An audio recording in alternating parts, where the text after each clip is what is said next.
Salute. The streets are buzzing. The New York Knicks take another loss at home, 96 to 105 to Golden State. Got my man Divine, Knicks Real Talk. Got Sharp Powers in the building. It's going to be a good show. We're going to chop everything up. Where to from here, fellas? First and foremost, how are we? That'd be good, man. Good. I'm doing good, CT. Glad to be here, brother. Salute, CT, salute Divine. What's going down, chat? Yeah, let's get into it.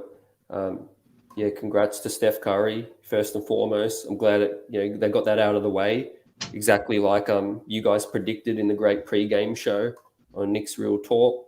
But we're all about the game itself. Divine and Sharp Powers chat. Salute to you. Appreciate you coming through after a loss. The New York Knicks now go 4 games under 500. A lot of questions this is going to bring about. December 15 is tomorrow. By the way, happy birthday, Divine, first and foremost as well. Sorry they couldn't get it done for you. Yeah, man. It was a good game overall. They played hard. They competed. And I was glad to see that tonight, man. And we just came up short against a better team. Obviously, the Knicks being down shorthanded 3 men, who's pretty much a really part of our rotation, actually, except for Grind. But with the game he had the other day, we could have used his energy tonight. But overall, they competed, man. They competed. The offense fell a little short. We didn't get contribution for a certain guy that we might have needed to get it from. But we just had to take the L for what it is, and hopefully we can get going Thursday against the Houston Rockets and try to come back and get a game. But they played. They tried their best. I got to give them that. The place was electrifying today. Madison Square Garden was on fire. And I know SS Cash had a good time there. Thank you for what you did today as well. But they just fell short, CT, and we didn't have enough offense tonight. And you got to give Golden State Warriors flowers, man. Their defense was pretty good today. Yeah. Sharp Powers. What did you see tonight? My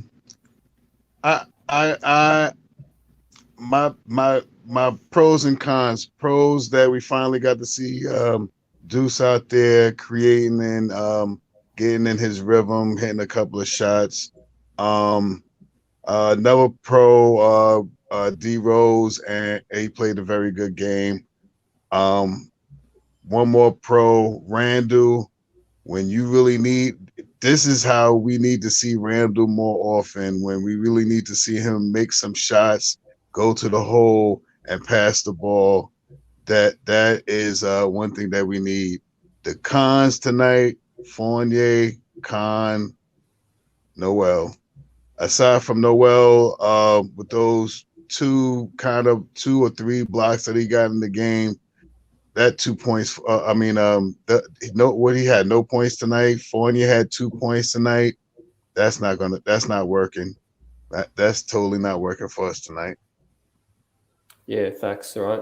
Divine, there's a lot of there's some positives to talk about out of the game, which we'll touch on. We'll give all the grades, all the players, we'll dissect everything. But New York Knicks now, they're reaching a pivotal stretch, right? Where they're going to make decisions on personnel. But tonight we were just outmatched. Golden State's 3-point shooting, was a handful. Their ball movement. I think at the end of the day, the third quarter, we hang with them, but the third quarter was the quarter that hurt us the most. Again, I'm coming out outside of the half. Yeah, absolutely. We only scored 16 points. And for once we played a deeper first quarter. But that third quarter, like you said, CT, we came out only scored 16 points. And from there, Alex Burks didn't have it going at the time. Fournier didn't have it going the whole game. If we look at that starting lineup, even at that time, Julius wasn't really clicking at the time. Noel didn't give us nothing. It was like only one kept it afloat with D Rose a little bit. Mm-hmm. But we got down 8, and once you get down to the Golden State Warriors, it's hard to get back up because the guys are coming out ready to play. So yeah, I do think the third quarter was from an offense standpoint. Defense wasn't bad, 24 points, but the offense just only had 16 points, so that wasn't good. Yeah, facts, right. We just can't continue this. Again, the starters, Sharp Powers, in the minus. The only player in the plus was Deuce McBride today. Yeah, another day that we sit here and we talk minuses. And if you don't have guys to make shots, then the whole starting unit is going to stay in the minus. Once again, the big minuses for the night, Evan Fournier, minus 13, 2 points for the night. That for someone that's getting paid $19 million for the year, that's not cutting it for me Yeah, word. Let's just give him the F right now. right now. You know, let's just get it out there, Divine. Yeah, man. ACT, here's the worst thing: 1 rebound, no assist. Yeah, You know what Oh, I'm saying? 1 rebound, no assist, 2 points in 29 minutes. You know, that I mean, stinks. I can smell that right from here. and he only took 9 shots, 0 for 4 for 3-point line, 1 for 5 from inside the three. That no foul text. You know what I mean? Not trying to get to the line. No, oh, man, it was abysmal, man. It really was abysmal. You know what, CT? I done watched the Knicks basketball a long time. But this is one of the most disappointing times as a player. I'm talking about one player that you Yep. expected to become, even if he gave us half of what he normally do from last year. He not even giving us half of that. You know what I mean? Like, let's say he averaged 18 points last year, and he gave us 9 points regularly. The dude put up 2 points tonight, bro. That's not good. In 29 minutes too. Like, I mean, it's just that do I believe Fournier is this bad? I don't. I just think it's just a very, very poor fit as Yep. well. Poor fit offensively in the system. They're not using him to the best of their ability, but also he's not performing. I think he played okay D tonight. Well, from what I saw, you know, he gave the effort. He's not a plus defender, but he gave the effort. But Right. Offensively, again, it hurts. We spent $19 million for an offensive upgrade, and he's just not even giving us any offense, right? I mean, Reggie Bullock or Frank Ntilikina's offense can give us 2 points. Yeah, man. That's tough. It really is. So I think we got to really. I don't know. See, I don't know if you try to say he gonna finally come out the slump sooner or later. It might be too late then. You know what I mean? It's too late for that, man. And that's why I understand we're down short, man, tonight.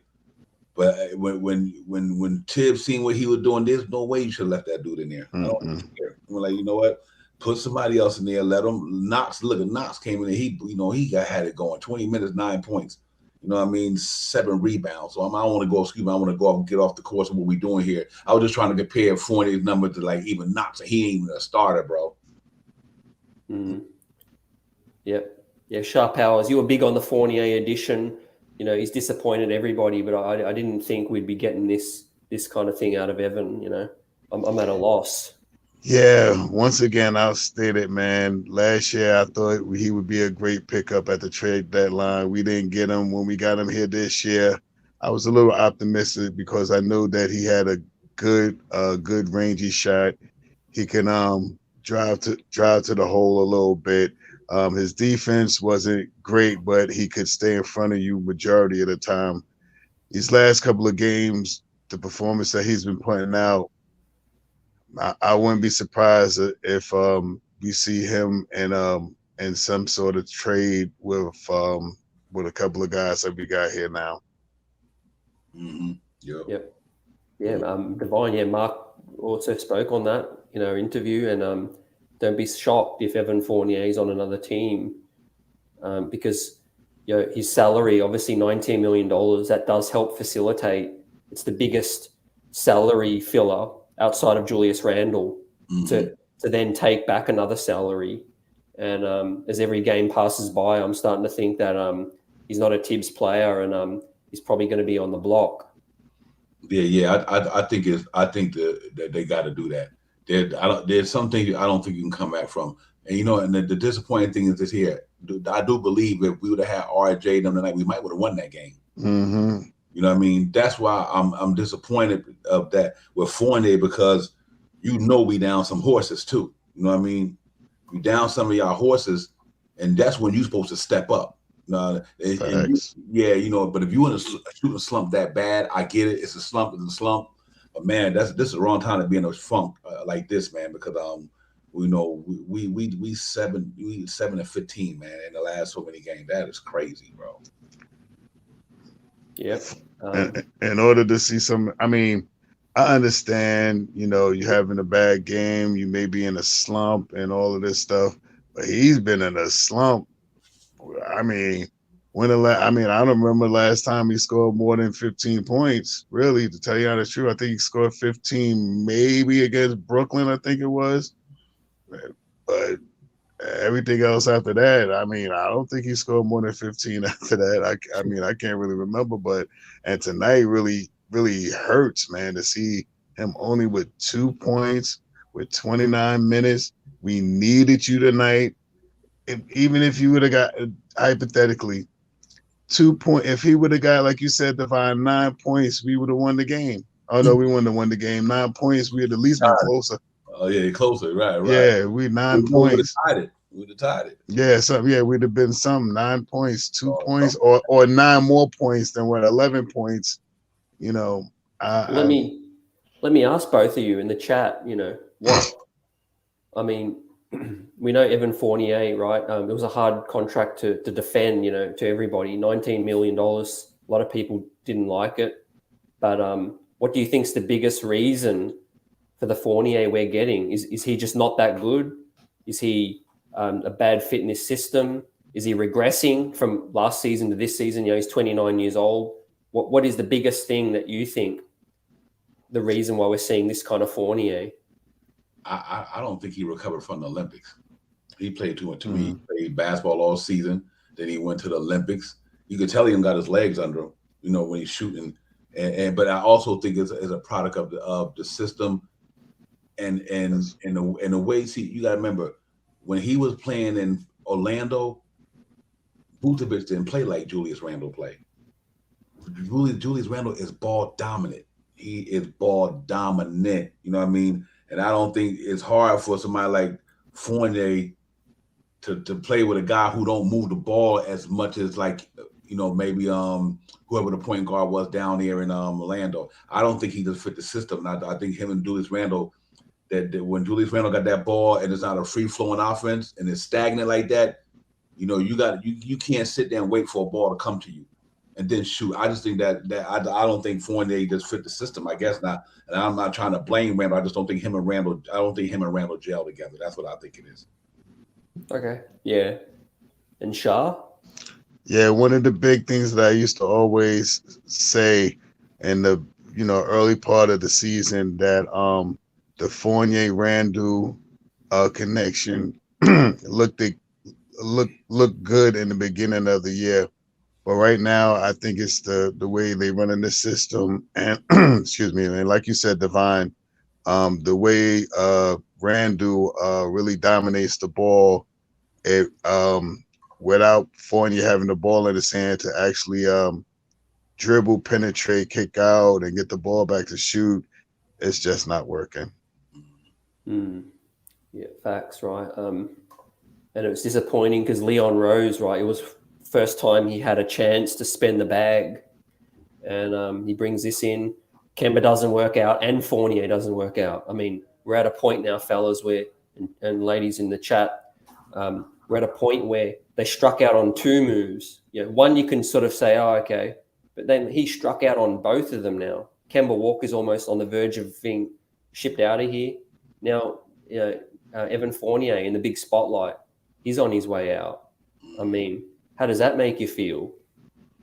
Yeah, that's about the only that's about the only disappointing move I really could say, because like Scott Perry, Scott Perry said he wanted DeRozan. They should have shuffled a couple more million to get DeRozan. You know what I mean? And that's what he wanted. But I understand. Hopefully they can rebound from it. He is a novice when it comes to being a president of basketball operations, and that's why he brought these guys back. But at the same time, I think they should have kind of had a lot. Let's say Tibbs say this is the type of player that we need. Can we get this player?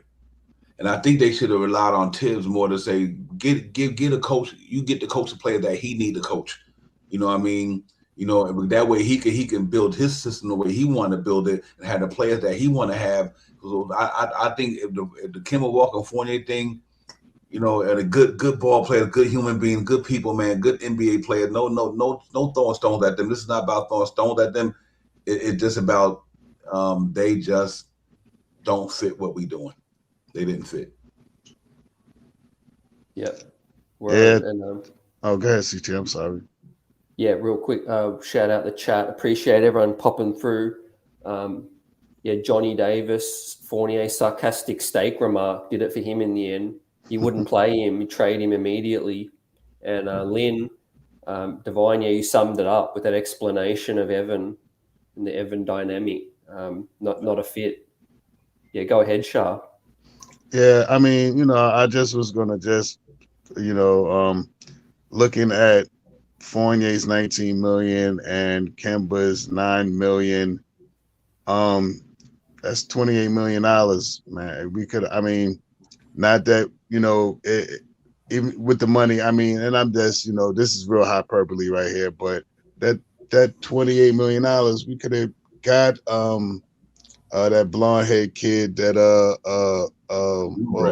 Oubre. We could have got Oubre, man. We could have maybe even pushed another couple of dollars and got a ball or something like that, a ball in Oubre. But you know, that's all hyperbole now. You know, coulda, shoulda, woulda. But I really feel that something's gonna go down, and we still have Fournier and Kemba with that $28 million. And you know, hopefully that could bring us a big fish right there. Or Just two. To me, they struck out on those two moves, but they did not too bad with the draft picks, right? Mm-hmm, We'll get into that more throughout the show, but Deuce McBride, Quentin Grimes, they look pretty good for rookies so far. So I think we've got no issue drafting, but giving out the money for the free agency, Divine, was a flop.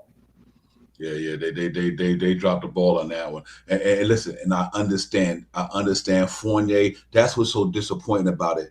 Fournier is a good basketball player, man. I mean, Sure is. this dude. When we got him, I was happy about that. I'm like, okay, Princess all the time. Fournier is a nice ball player, and that's what's so disappointing about it. CT, he is totally underperforming. I can see him maybe the first 10 games. You know, coming off of coming into the new team, coming out of the Olympics, legs probably tired because you've been playing all that basketball, and legs do get tired. But I didn't think it'd carry this far. You know what I mean? I didn't think it'd carry this far. You know, and that's what's so disappointing about it. Not him as the ball player, man. I done watched Evan Fournier play a lot of basketball, and he used to light us up all the time. You know what I mean? But I just think that this thing here, it seemed like he tapped out. That's all I really can say. It seemed like he's tapped out, and maybe New York is not for him. Maybe when he came here, maybe it's the city of New York might not be for him. Everybody can't handle the Mecca, man. That's a tough place to live in, man. You know what I mean? It's nonstop hustle and grind. You know what I mean? We got mandates all over the place. You got this and that. It's a tough place to be. And maybe him and his wife and his kid, and they might just not have used to this. Think about this here. Living in Orlando, where it's quiet, suburbia, you know what I mean, is like nothing to do. There is nothing to do, basically. No throwing shade in Atlanta, but I'm being real about it. Disney World. So, you know, I think maybe him being in the metropolitan area around all this hustle and bustle, and it might just be a little bit too much for him. The game is being affected. His game is not being affected by defenders. You know what I'm saying, CT? It's not like everybody D'ing him up, but he can't get it. I just don't understand how he not scoring the ball for somebody who averaged a certain amount of points the way he did through his career. Man, this brother's not hitting anything. So I just think it's disappointing. Yeah, I think it's rhythm a lot has to do with, like you said, dude's holding the ball a lot. Like for any shooter, like he's a scoring guard more than a flat out shooter like Ray Allen, Kyle Korver. He's not that type of shooter.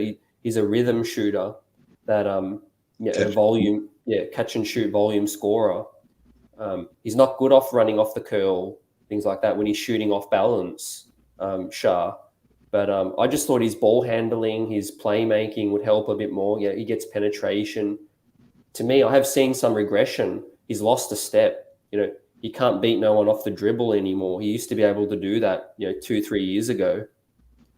Yes, some of the things I seen from him last year is definitely not with the team this year, and I'm sad to say that I'm not liking the play that he's giving right now. And you know, I was when, like you said, when he got here, I was kind of optimistic. I was like, I like Fournier, man. All right. I like this game, but now that he's here, and you know, one of the biggest things about coming to New York is putting on that jersey. That jersey is a heavy, heavy, heavy jersey to put on, and you know, you really have to have some mental fortitude to really withstand that jersey, because putting on a New York City Knicks jersey is not like putting on a Orlando Magic, and not taking nothing from Orlando Magic. I'm not saying that, but New York to Atlanta, I mean, like you said, suburbs in metropolitan. This city never sleeps, man. Yeah, facts. And yeah, Lynn also, though, on the back of this raises another great point, which we've mentioned. You know, we're time to cut bait, Divine. Time to move on from these things that aren't working out. Get what you can for Evan Fournier, but also what's worries Will is that, you know, we're talking about having to attach assets to move Fournier now. Yeah, his play's stinking so much. Yeah, it's gonna. You know what? I'm thinking about that 19 million, man. And thank God it's only 3 years. Can you imagine if he would have got that fourth year locked in?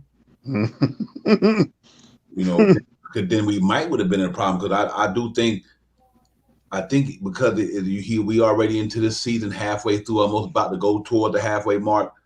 If you move him, then after this year he only got 2 years left. I think a team could work with that. You know what I mean? I think you go to the right team, they probably can definitely work with that. But you know, I wish I could be optimistic about it. Guys said Fournier would turn this thing around and all that.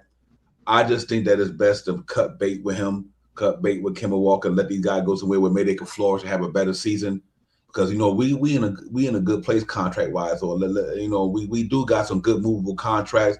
You know, and I think what's for me is I guess where I'm most disappointed at is like, here's a dude that ain't played almost a whole season last year. Here's a dude didn't even play the whole season this year. Kevin Knox comes in here in 2 games and get more points than Fournier did in the last 4 games. That was so disappointing to me. You know, this man haven't been getting no burn. Stay ready. He coming in knocking down threes, and my man been playing the whole season and can't knock down a bucket, bro.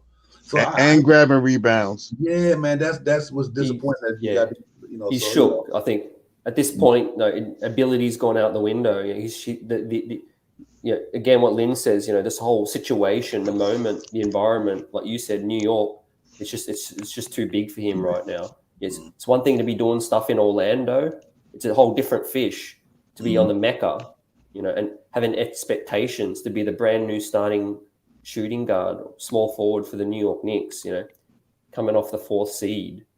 But I got to eat crow too, though. I thought he had the mentality, the personality, and the temperament to succeed here. I thought he did, being an international dude. You know, played in the Olympics, played in some big games. You know, no doubt he would have talked to Frank Ntilikina, who was here for 4 or 5 years. He would have got all that research, done all that. But he you know, maybe it's just he got the bag and he just packed it in. Let's not rule that out. You know, he got 3 guaranteed years at $19 million. He may have just said, "I'm good." You know. Yeah, he's been here 10 years already too. Yep, and that could be the case. He think about it. He knows that for the next 3 years, him and his family good. I'm not trying to throw some shade at him, but I do believe that you know, he regressing. So, you know, let me ask you guys a question. If we don't move Fournier tomorrow or the next couple of days, you got to put him on the bench. Plain and simple. You know, just put him on the bench. He can still get his time, but you can't start the game with him like that, man. You already losing on the defense. You leaving on the defense end and the offense end. So you really got a minus on both sides of the ball. You know what I mean? So it's not going to help the Knicks none. You think about the first quarter the Knicks had, if Fournier would have had 4 or 5 points. You know what I mean? And that's what's so disappointing, that, you know, we played a good game tonight, best we can with what we had, being that we short some key players. And you thought this is the time where that young man would have stepped up and helped us out, and he just didn't. Him and all of them, man. You're right, Linda, Lynn, Mitch, and Noel, man. They all stunk up the joint tonight. Yeah, straight facts. SS Cash, I appreciate you. I know he was in the pre-game in the building. Mm-hmm. Appreciate you. We'll open the panel shortly. Let's continue giving out some of these grades. Evan Fournier obviously gets an F, but let's touch on some positives. Deuce McBride. Like you said, Divine stayed ready 20 minutes tonight. Mm-hmm. This is probably the most minutes he's ever played, right? Yep. Yeah. He had. I love his defense pressure. This cat came in today, 4 rebounds, 8 points, +4, 3 from 8, and 2 shot 50% from 3. And his shot looked money too. He missed a couple at the end, but that could be because of just the moment and things of that nature. Sat on the bench too long. Yeah. But you know what? He had a good game. I was glad to see Deuce McBride get out there, man. I really did. Because we need him tonight, being shorthanded as we were. We needed him out there. You know what I mean? And he came out there, next man up mentality. He came up and he produced it. You know what I mean? So what can you add for? But I was happy by this game tonight. Yep, sharp hours, more minutes for Deuce. Let's see it. I mean, I'm just saying, I'm happy that he finally got to play some substantial minutes on an NBA floor, 20 minutes tonight, and he showed out a little bit, man. He showed out a little bit. He came in. When he came in, he hit some big shots. He played some good defense. I mean, what can you ask for a rookie coming off the bench? Scoring almost. He scored more than Evan Fournier. As a matter of fact, he scored more than Evan Fournier and Noel combined. What he scored? Yeah. So he looks more ready now. Yes. The moment doesn't scare Deuce. I think his mentality is on a whole different level now. And that's one of the reasons we like him. One of the reasons we pick players.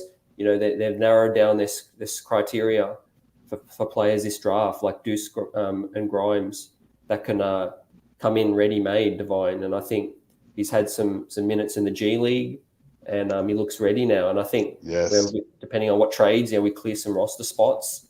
Hopefully, he starts to get regular burn. I think so, man. People thought I was crazy when I said that man go in there and start. His defense pressure is what we need in New York at the point guard spot. His defense pressure on the ball is real good. He go toe to toe with everybody he's up against. Like today, he was guarding almost a full length of the court, putting pressure. I think his arms are longer than I thought they were. He got some long arms, but I love the defense tenacity. I love his energy. And I finally seen him go to the hole. He got a mid-range game. He had hit one nice mid-range shot. He missed one. But all around, I like the way he played tonight. And I just think that I would be disappointed to hear when RJ Barrett come back, when Obi come back. Now these guys become situational again. That's why you got to try to get Fournier and Kim walking up out of here. Because when that guy was in the game, the minute they took him out of that game, and it went south for a little bit because his pressure on the defense was amazing tonight. So we just got to hope that these cats get some burn, man, when everybody come back. And you're right, D-Rob not looked good as well. Yeah, word. And let's touch on some starting lineup change. Derrick Rose starting at this point guard spot. I wasn't surprised. I just knew it. I saw it coming. When Tibbs is struggling, he goes to what he knows. He goes back to the well, and that's Derrick Rose again. Alec Burks also started. But what do you think happens from here on out, fellas? So, I'll let Shah answer that one right quick, then I'll piggyback off him. Depending on if RJ and OB will be ready for the next game. It all depends if they're ready for the next game. If they're not ready for the next game on Thursday night, then we're probably going to see some of the same lineups that we have now. If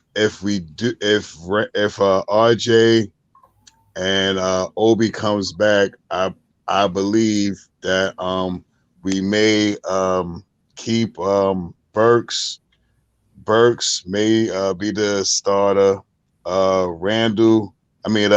Burks, Randall, Mitch. Hopefully, we may try to implement Obi and RJ. And this way, we still have a space for Grimes to come off the bench to take up that spot. It all depends on if Tibbs is going to run either a 9-man rotation or that 10-man rotation. In order to get Deuce or Grimes Deuce or Grimes any burn, he's going to have to open up that rotation to at least a 10-man rotation. And I don't know, maybe it's just me, but tonight with Noel not playing as great as he could be and Mitchell looking a little sluggish tonight, I don't know why Tibbs couldn't give Sims 5 minutes tonight. I know. 8 minutes just to put him out there to give both those guys a break or just to change up the lineup or something like that. Who knows what would have happened?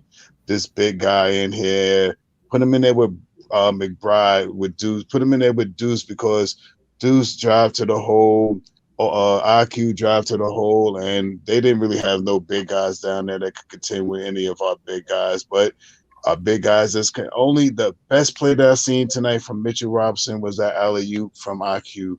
Aside from that, what a tough loss. Yeah, Divine. Well, the good thing is about trying to pick lineups moving forward is this roster may not be the same for very long. I think there'll be some activity within the next 7 to 10 days. I'm about to guarantee that there'll be some transaction. What do you guys feel? I do believe it will be. I do believe it will. It has to be. If you're going to salvage this season, you need to strike now while the iron is hot. I mean, you can't wait too long, man. We might be down 6 to 10 games. If this, like I said, I do think if we would have had our guys tonight, it might have been a different story. Just like I think if RJ would have been in tonight and Obi Toppin, we might would have won that game tonight. You know what I mean? And I really believe that, and Grimes as well. But I do think we got to first start by let's get this Kemba Walker thing squared away. Let's get it squared away. If you don't do anything right now, get that squared away. This Kemba Walker is being the utmost professional about this thing. He's not no cancer, none of that. He's being an outstanding veteran, respecting the game, having fun on the bench with him, and that's why I respect Kemba Walker so much. Because you got a lot of guys will be just causing a lot of ruckus.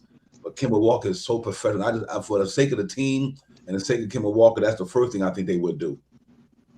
I think they would have to get that situation and get him out of there, and then to me after that, you got to find a way to get the Fournier thing. Or if you don't feel like you can't move Fournier to the February 9th, put him on the bench.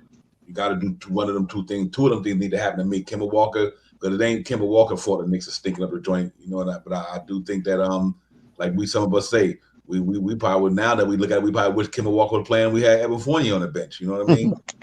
But we just have to find a way to get them two guys out and try to start this thing over. Yeah, real quick, Sherwin M. Good point on that in terms of the season. There's now more players in protocols than I've ever seen. Dwight Howard, Malik Monk are now in protocols. And what do you guys think? Should the league just pause it for a couple of weeks? I can see something happening. It's just getting worse and worse. 2 Bulls games got cancelled. This thing's getting out of control. I didn't think it would get this bad, but I can see it happening. Yeah, this COVID is not playing around, man. I'm in the nursing field myself, and it is no joke, man. This thing, it comes around, and when it comes around, it comes around and it hits hard, man. So, and you really see it from what's happening in the league right now. So hopefully they could take handle of it, and maybe we could get some more guys vaccinated and stuff like that, because with a vaccination, it really, it helps. It helps. Hopefully, like they say, you take the vaccination, you get 2 negatives, you don't have to wait out the whole 10 games now. But if you don't have the vaccination, you definitely have to wait out that whole 10 games. So, I mean, I just hope they could do something. If they shut it down, I hope it's after Christmas or sometime in the new year, and we can at least get make some trades before that happens. Because if it keeps going the way it's going now, we're eventually going to see something like we seen 2 years ago when they shut the season down and did the whole play-in like thing. And they can't afford that right now. They cannot afford that. A new TV contract is coming out, all that stuff. They cannot lose that money. CT, let me ask you a question. I'm sorry, real quick. I thought that like 98% of the players was already fully vaccinated, though. That's what I don't understand. I thought they said like 98% of everybody was fully vaccinated already. Yeah, I believe so. They are. And oh, sorry. Go ahead, CT.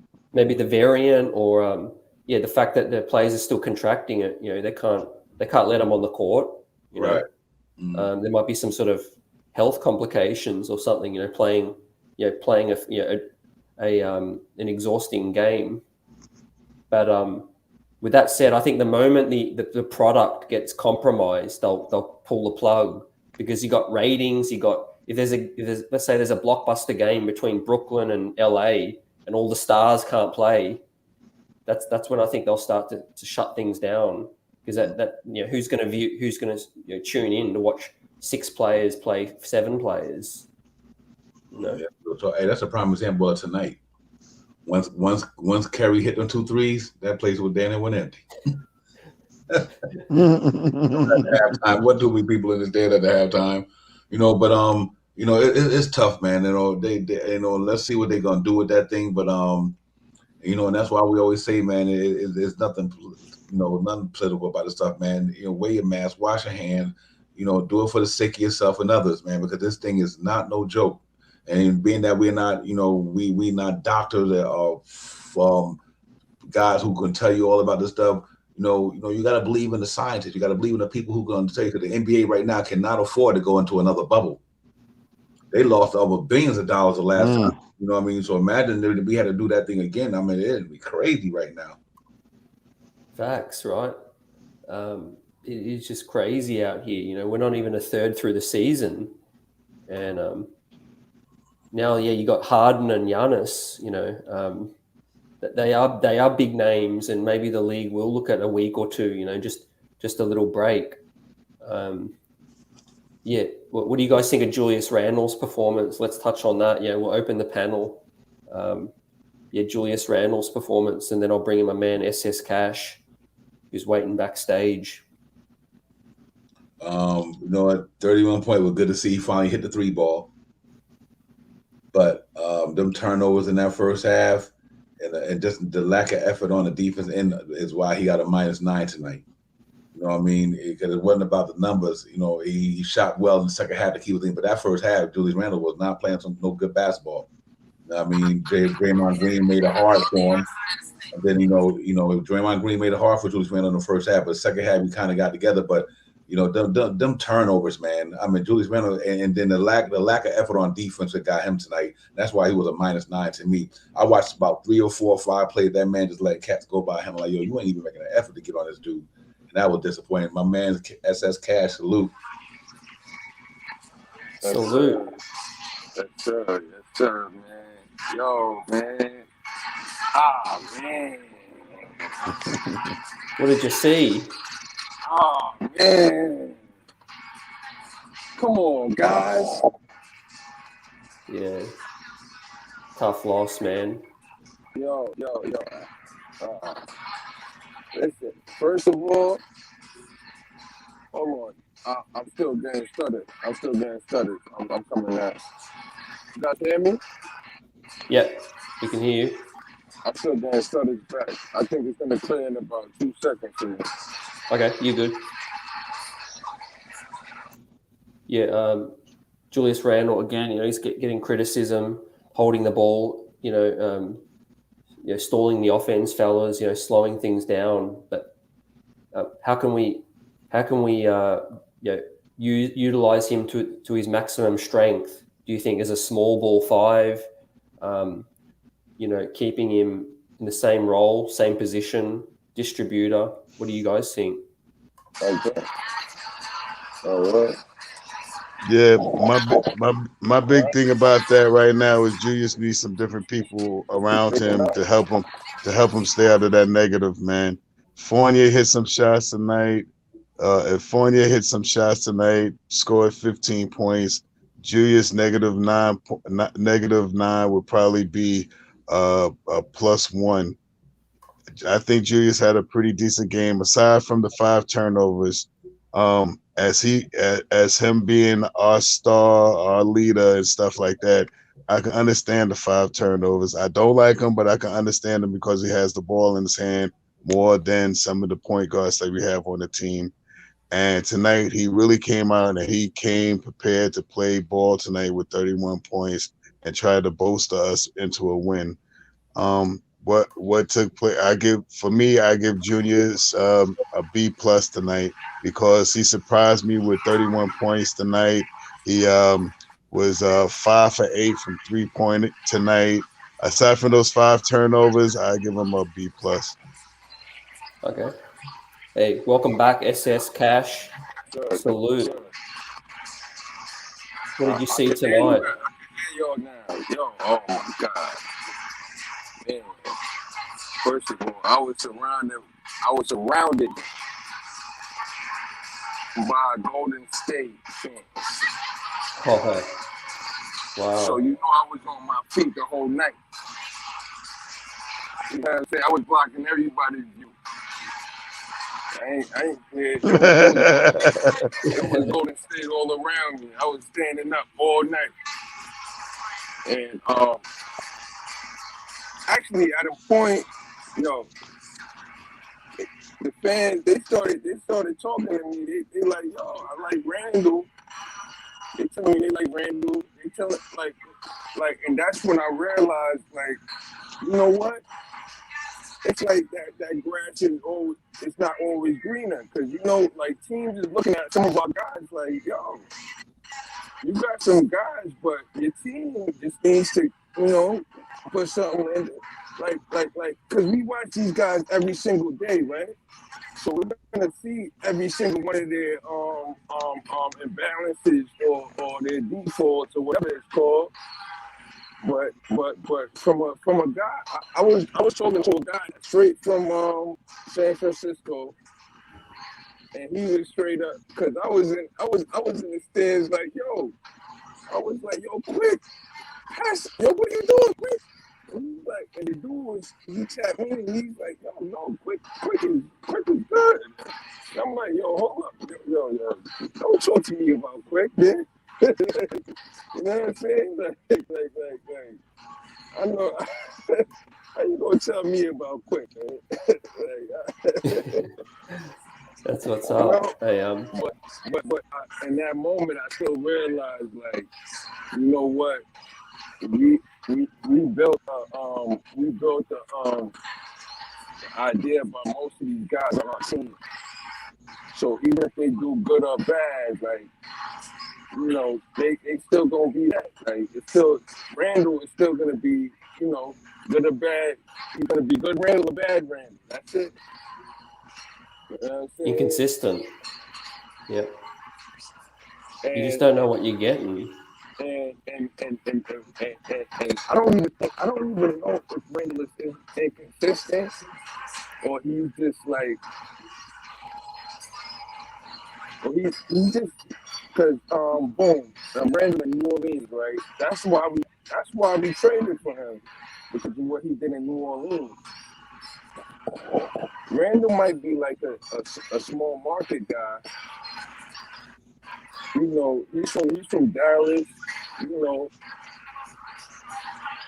Like, I know he puts on the face of a real. He look like a bruiser, but when it comes down to it, he might not be ready for this New York life. Yeah, it's been a different situation. And I'm not saying I want to trade him or none of that, but I'm saying I don't think Randall is like Melo. Melo was good when he was, but Melo was he could have handled this stuff. because he still got his numbers throughout all of the he still got his numbers across, at least that. But Randall, he can't even keep his stuff consistent. Yeah, Because I let me bring in. believe the stuff in the papers and every day and the fans is affecting him because he was so happy when everybody was loving him. Yeah, facts. D, what do you think to that? You know, Melo and Randall. What SS was talking on. Yeah, I look at it this way with Randall. You know, the problem with Randall's game to me, if he faced it, he has to face the basket. You know what I mean? That's how he's too short to post anybody. You understand what I'm saying? So every time Randall spot up, if he's not hitting that three, he has to put the ball on the floor. You know what I mean? And every time he drives to that hole, good as Randall is, and I'm not throwing shade at Randall. I'm just pointing out the things that I see that might be a problem is when he put the ball on the floor in that post, they swarming him. And I think Reggie Miller them touched on this today. They swarming him, and the mother cats ain't knocking down no shot, and it makes his whole game look bad. Like right now, Fournier them making Randall game look like trash. You know what I mean? Because every time he get in a situation where he getting double teamed and he kicked the ball out, nobody knocking down shots, man. You know, so I'm not putting this all on Randall, and that's real talk. You know, because you look at his numbers, Randall always, you know, he only had 3 assists today, but sometimes he'd be up at 5%. But them turnovers, CT could think about it. You got 31 points, but you are -9. So it's not always about the scoring sometimes. And think about them did them 4 turnovers turn into 8 points? Or did them 4 turnovers turn into 11 points? You know what I mean? So if you turn the ball over 4 times, how many points did them turnovers cost? Now, so let's say if that 4 turnovers, but them turned into 7 points. But then Jules really only made 24 points because he gave 7 away. So that's where the plus minus come in. Yeah, you dropped 31, but you have 4 turnovers. And if them 4 turnovers cause the buckets off of turnovers, then his numbers look different. But I do think because he's short, he's 6'8", he's 6'9", he can't post against 7-footers, so he got to play on a perimeter. And Randall, he got a little handle. His handle is not that great. He got a little handle because he's strong enough to get the good. But I just think that his handle sometimes, man, them turnovers is killing us, man. I really do believe that. In a game like tonight, thank God he built us out with his shooting. But them turnovers was messing us up and he playing against Draymond Green too. So we can't take nothing away from Draymond Green, who's a hell of a defender, one of the best in the business. But I don't know, man. I think I don't know if that's gonna work if we don't get some size with Randall, some size, like a size who could score. Because we don't got no inside presence. None. And I think none. And I think Randall being too short, though, so when you're going up against guys who can guard with you, it's just tough, man. It's tough. And like I said, I'm not throwing shade at Randall. I just think that I'm just looking at his overall game, the way his game is played right now. And like D. Ross said, he's moving the ball better. He is getting the ball around the perimeter. He is moving the ball. But when that ball gets stuck in his hand, he got to put it on the floor. That's when all the problems happen. You know what I mean? So I don't know. I mean, it's pretty He's tough. asked to just do too much to me right, on this team. He's got no help from the centers. No center can score. Shooting guard that gives you 2 points. I mean, RJ out tonight. Obi, the spark off our bench, out. He gave us what he gave us. You know, he's an imperfect player, but you know, I can't really put it all on this. You know, on Randall. I think he has his flaws like every star does, but to me, the front office is on the clock right now, ladies and gents. You know, there's no doubts about it. The front office has got to be accountable for some of their moves. You know, so let's touch on that, Shah. Yeah. The one thing that I noticed is Randall is understanding a little bit of how they're scheming to play against them now, and they are every team that I've seen this year that we played and Randall has the ball, there's 2-3 guys attacking him quick when he tries to make the move or create. The bad thing is when he goes to create those 3 assists that he had tonight, he should have had at least 7, 8, you know, but the guys that he's giving the ball out to, A couple of times I hate to just keep reiterating about Fournier, but he gave the ball to Fournier a couple of times and he did not score that ball. So, I mean, that minus that he has is him also turning the ball over, but also that when he goes to make the assist pass, no one is making that basket for him to help him because the plus minus is, per person, per team.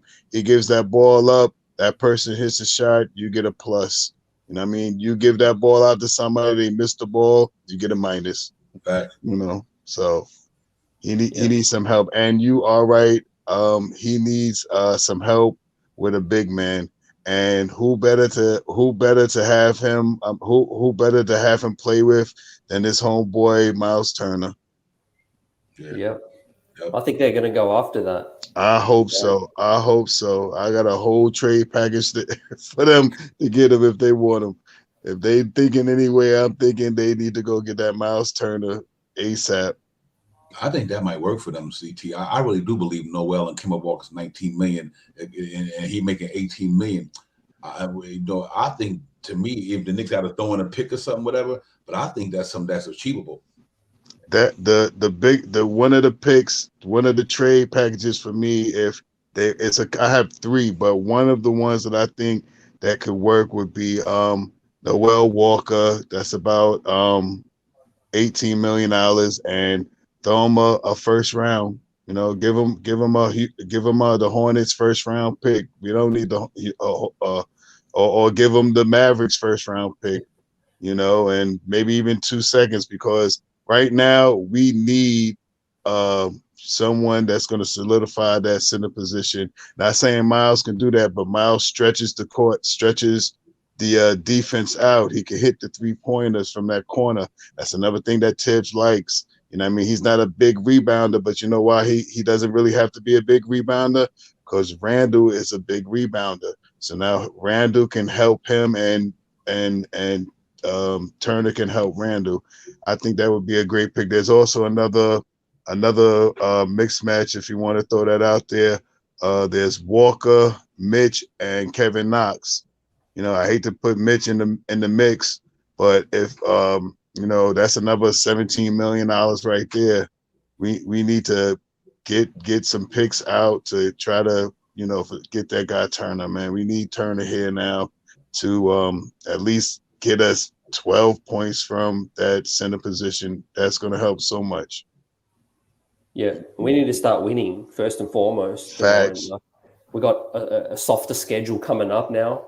Although we can't underestimate any opponent. We respect everybody, but this is an easier schedule coming up. I just hope they make some moves sooner so that everyone can get on the same page quicker, acclimate, get some Tibbs guys in here.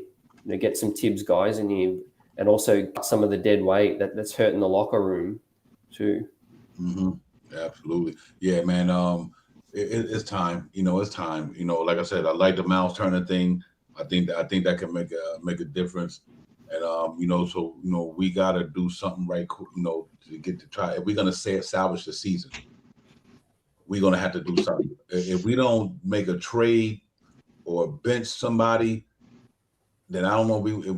Then we might be thinking of something different than what they thinking about. Because I'm like, I do not think the Knicks brass expected to be where they at right now, and I do think they had aspirations to go into the play. Because if they didn't feel like they wanted to upgrade the roster to go to the second round or better, they wouldn't have brought these dudes in here. You know what I mean? They wouldn't have gave $19 million. They didn't thought that they can get that man. That the case, they could, like I said, they could have just kept the same team they had last year.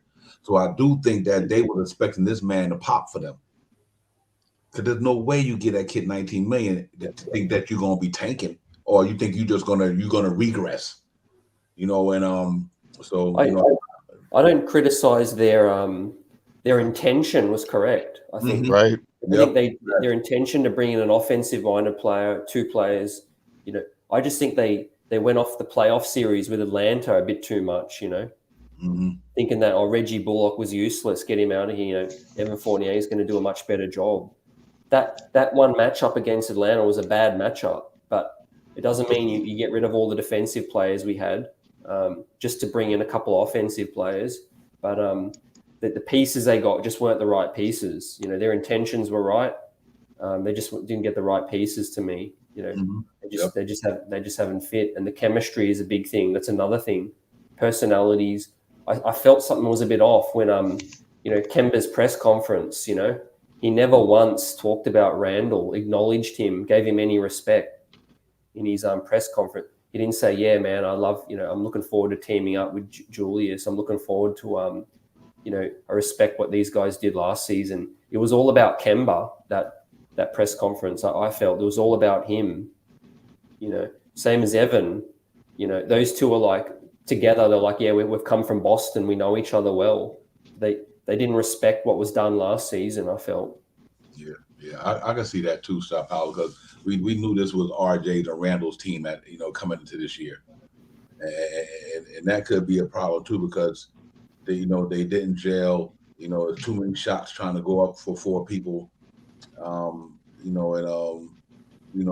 that's why I always say, you eat your crow and you move on, because like I said, if you think about it, we thought Alex Burks was coming. We thought Reggie Bullock was coming back to this team. All of us did. You know what I mean? A lot of us thought that Reggie Bullock would be back here to be the backup small forward. You know what I mean? So, but and maybe we get a starting cat to come in there and at a better more athleticism, more gritty. And that's why on the off season all year long, before the season, I was like, man, we need to get Kelly Oubre for the trading deadline. I was on that cat and like crazy. I'm like, man, this cat got length. He could defend. He linky. He got a little it to him. He's a tough player. And I just think that that was some of the guys that I was looking at. But that's water under the bridge. Ain't nothing we can do about it now. But hey, he's still a bell. He's eligible to be traded tomorrow. But the thing is, yeah, go ahead, Shah. No, I was just gonna reiterate on what Devon said. And he was talking all about the Knicks. He had one of his interviews was the way he was talking about the Knicks. He was bigging the Knicks up. I would have loved to see him here on the team, and he could shoot a three a little bit. Mm-hmm. Yeah, from everything we're hearing, right, the front office can't find consensus. Right, there's been reports, there wasn't consensus on DeRozan. There wasn't consensus maybe on Fournier, but maybe someone's overarching opinion, made that move. But one thing I cannot fault them is the draft picks. I think they hit on Obi. They hit on quickly. Deuce and Grimes look the goods. Rokas even looks the goods. Sims looks the goods.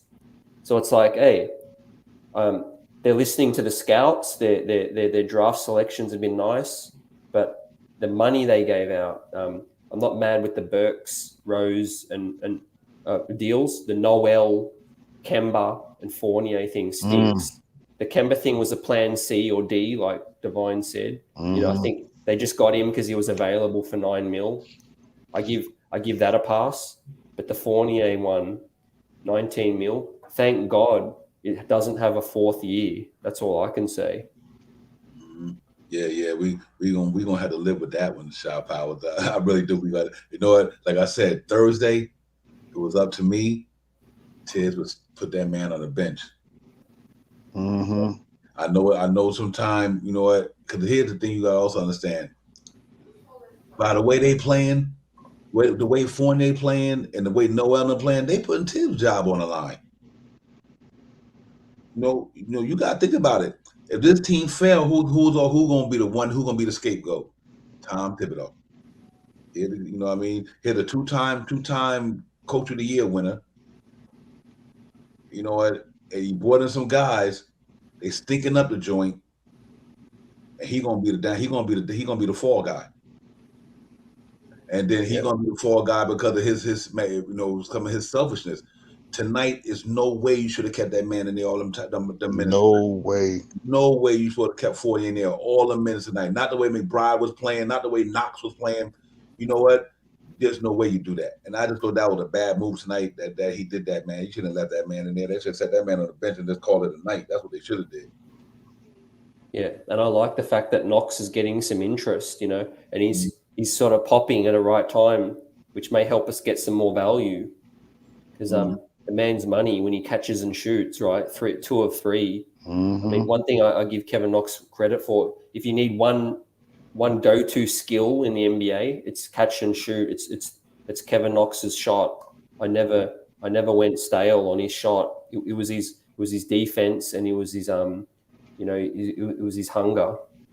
Yeah, and he grabbed 7 rebounds. 7 rebounds. 7 rebounds. He almost out rebounded our centers tonight. Mm-hmm. You know what I mean? Noel has 7. I think Knox has 7. And it's a shame because, I think like him, and that's why I always say, even him and Frank and them, I think these cats would have been different if the Knicks went into the year before last and brought in Moot Morris on the guy to just mess them cats up.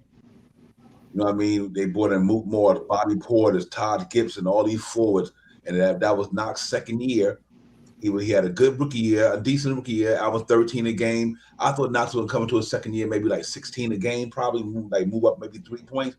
And sure enough, they bringing them cats here, man. And I think that was just right then and there. I was like, you know what? You don't do that to a young man like that who had a good year like that. The Knox deserved minutes that year.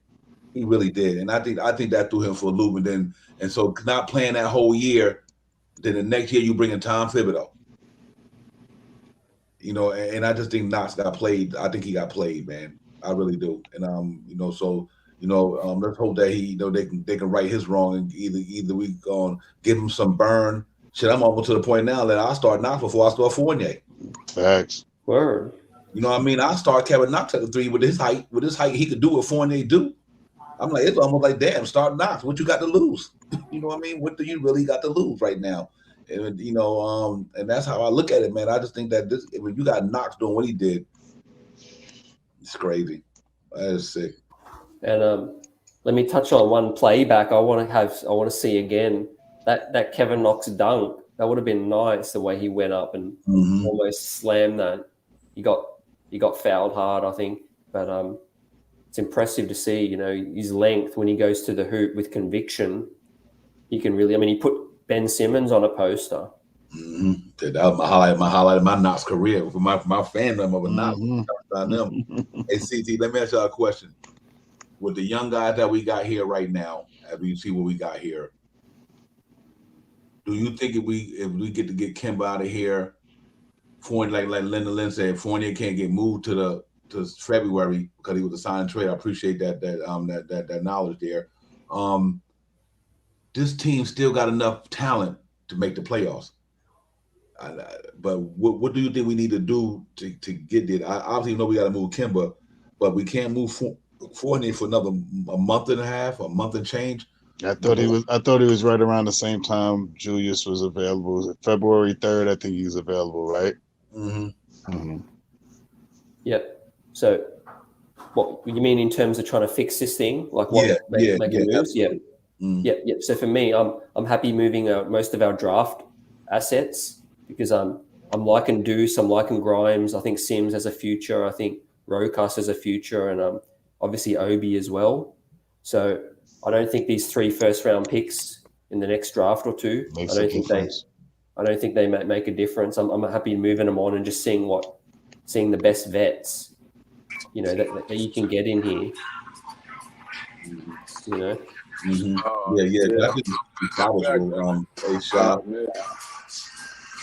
Yeah. I'm right now. My biggest thing right now is somehow, some way, getting Turner. That is my big foresight for before the end of this year.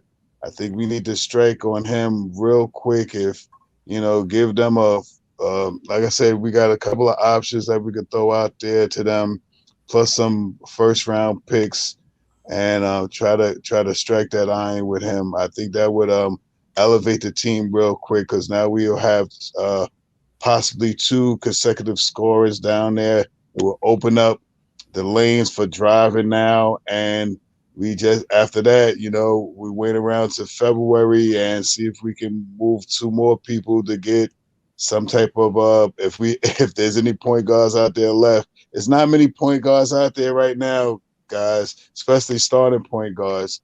So it's not many out there on all the teams in the NBA. If you look, there's not really too many starting point guards that we could probably get or are available. So right now, I think one of the best things is we got 4-point guards right here, right now, and at the Knicks, we need to shore up our center position and try to get Noel out of there. He got $10 million on his contract. Noel, Walker, and Walker, Noel, and maybe even try to facilitate Knox into that trade somehow too. He got about $6 million. So with Walker, Noel, and Knox, that's $23 million right now. And I mean, $23 million. I think we can make a move for that for Miles Turner. Yep. Yeah. Let me bring in SS Cash. Welcome back. Yes, sir. Yes, Salute. sir. Yes, sir, fellas. I was just reminded of one thing. And I'm sitting here thinking, and I'm just like, yo. And I just seen a lot of the guys. Like I was in a good section, right? And I seen a lot of the people that were so harsh on our team. And them guys are not like us. You know what I'm saying? Like as far as everybody saying Trey Randall do this, do that, like that, and do all of that, they're like dweebs. And I don't want to say dweebs because like everybody deserves a chance. You know what I'm saying? So if you're not a dweeb, and so say you're not, but like when I was inside the building, there was so many people and so many good seats with so much authority to say anything they want to say like that. I was talking about Randall and the Knicks and the team like that when you can obviously see these guys is just like, you know, it's a lot going on, you know. Yeah, it's a microwave mentality. You know, everyone's sort of a bit at that point where there was expectations now last season, fellas. But yeah, it was a good insight from SS Cash. Appreciate that. You know, we're seeing it online, but yeah, definitely in the arenas, there's people ready to turn on everyone. I just think the front office is accountable too because they put this together. Yeah, there's some players stinking it up, but at the end of the day, these pieces don't fit. You know, the roster's not constructed very well. Mm-hmm. Yeah, and then I like that one. I was thinking about that Schroeder thing, man. That sounds like a plan too. I was thinking about that. I was like, that was a good call, man. Dennis Schroeder only making $5 million. I mean, that you ain't got to sign him next year. I'm just saying, you know what I mean? But he might could help us this year. You know, Dennis Schroeder's a good ball player, man. I know just because he went out to LA and LA didn't have a good year last year. LeBron was injured, AD didn't play that much, and they stunk up the joint a little bit. But Dennis Schroeder's not a bad look for the Knicks at the point guard situation for the amount of money he's getting. And he played. He had some good years in Atlanta, out there in OKC. Well, Chris Paul had a good year out there, 6th man of the year, running. So he got a little bit of toughness to him as well. You know, his game is deceiving, but I like Dennis Schroeder, and I don't have no problem with that. Lynn, I think that's a good one, man, for the amount of money he's making. You know what I mean? Here's the thing, fellas. I can speak. Yeah, go ahead. Yeah, go ahead. Here's the thing, fellas. I realized that we could bring the guys over to our team, but it's like it's deeper than that, man. You know, these guys, they can't be who they are when they come here. It's the New York, the media, it's everything. Like, it's not like you just get traded. Like, say you play on Miami, you're not just getting traded to LA, where everybody's worried about the celebrities. Like, you come to New York, all we are is sports and violence. That's it. Straight up.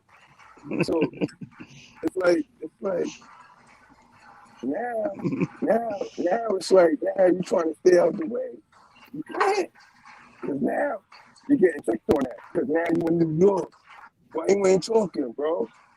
You know, it's like we're gifted and cursed by being the quote unquote Mecca, but we're also like a place where we also tell the truth, a black hole for certain players. You know, you come to New York, man, you're gonna lose your soul there. It's the spotlight. Yeah, everyone. Yeah, it makes or breaks people. SS Cash, and great point you make up. It's either you're either built to thrive in New York, or it's just going to be too bright. It's gonna suck you up. We've seen heaps of dudes come here with well credentialed. Aaron Aflalo came in here as a decent guard. We gave him some money. He didn't do nothing. Tim Hardaway Jr. gave him the bag. The list goes on and on. Some dudes also just want to use it as a platform to show out, try and just take over the ball and do their thing and then, move on. I think it's on the coach. You got to play team ball. I think last season our identity was we were a good team, from 1 to 15. Guys knew their role. And I think this season, people don't really know their role.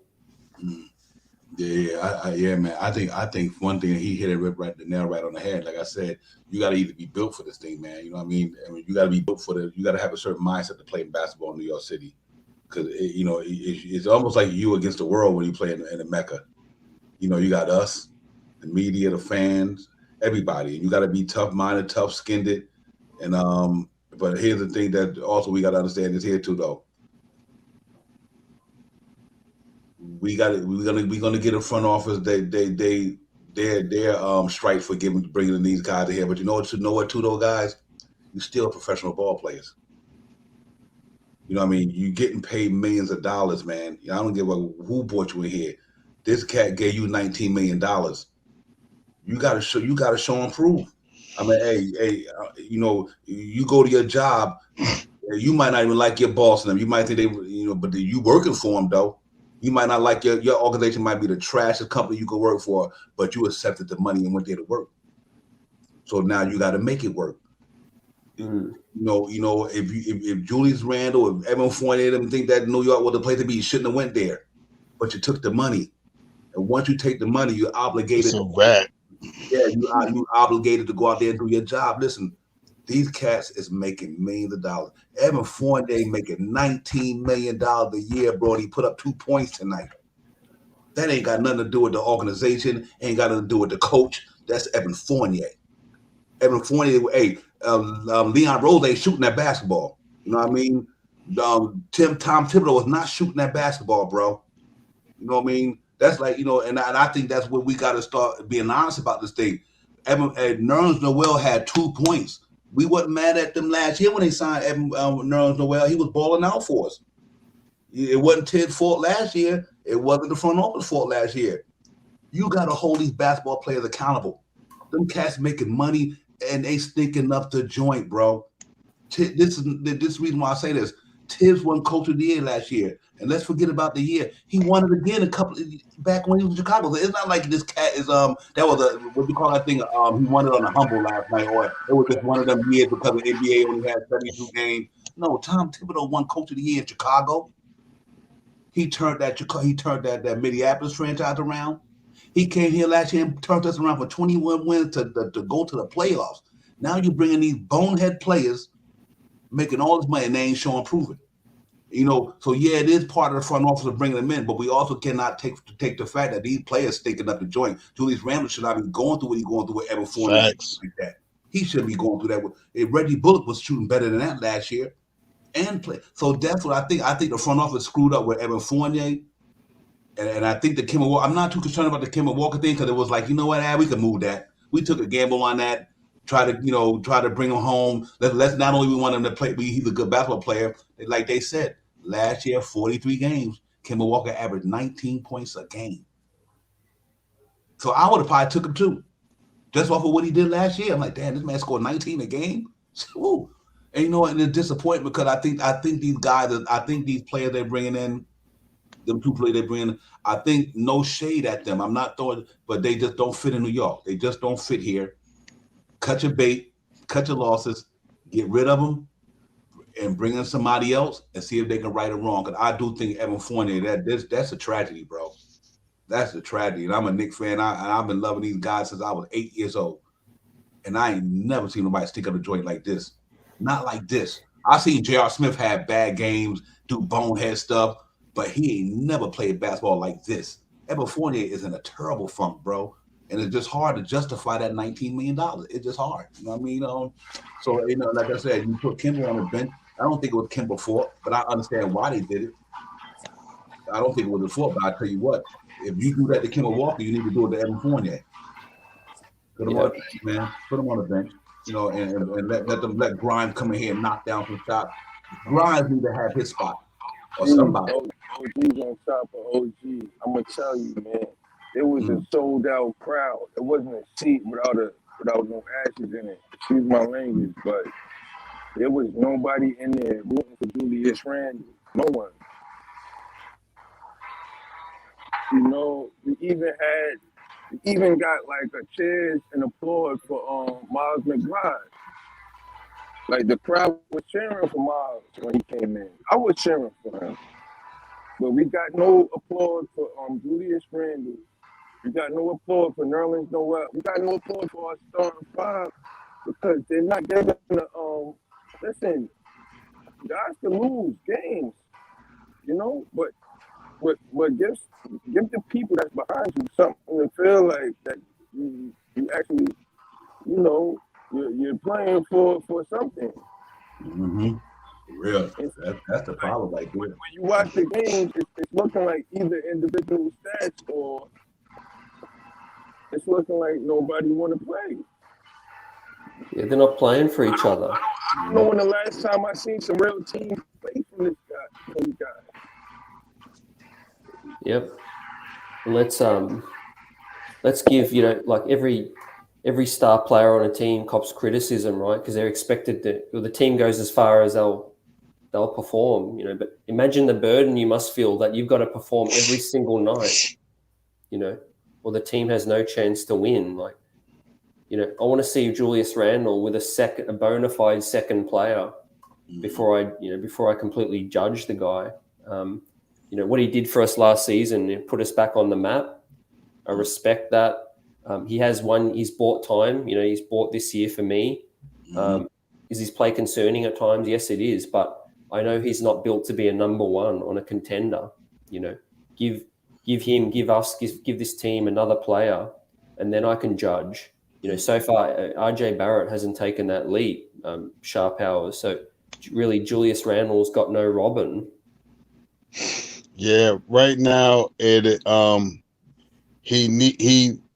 this year you really see that he really needs some help, and RJ, I'm not really that worried about RJ now. I hope when he comes back from this protocol that he still continues to elevate his game.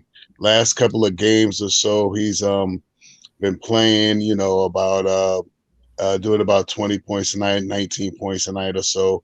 So that will help.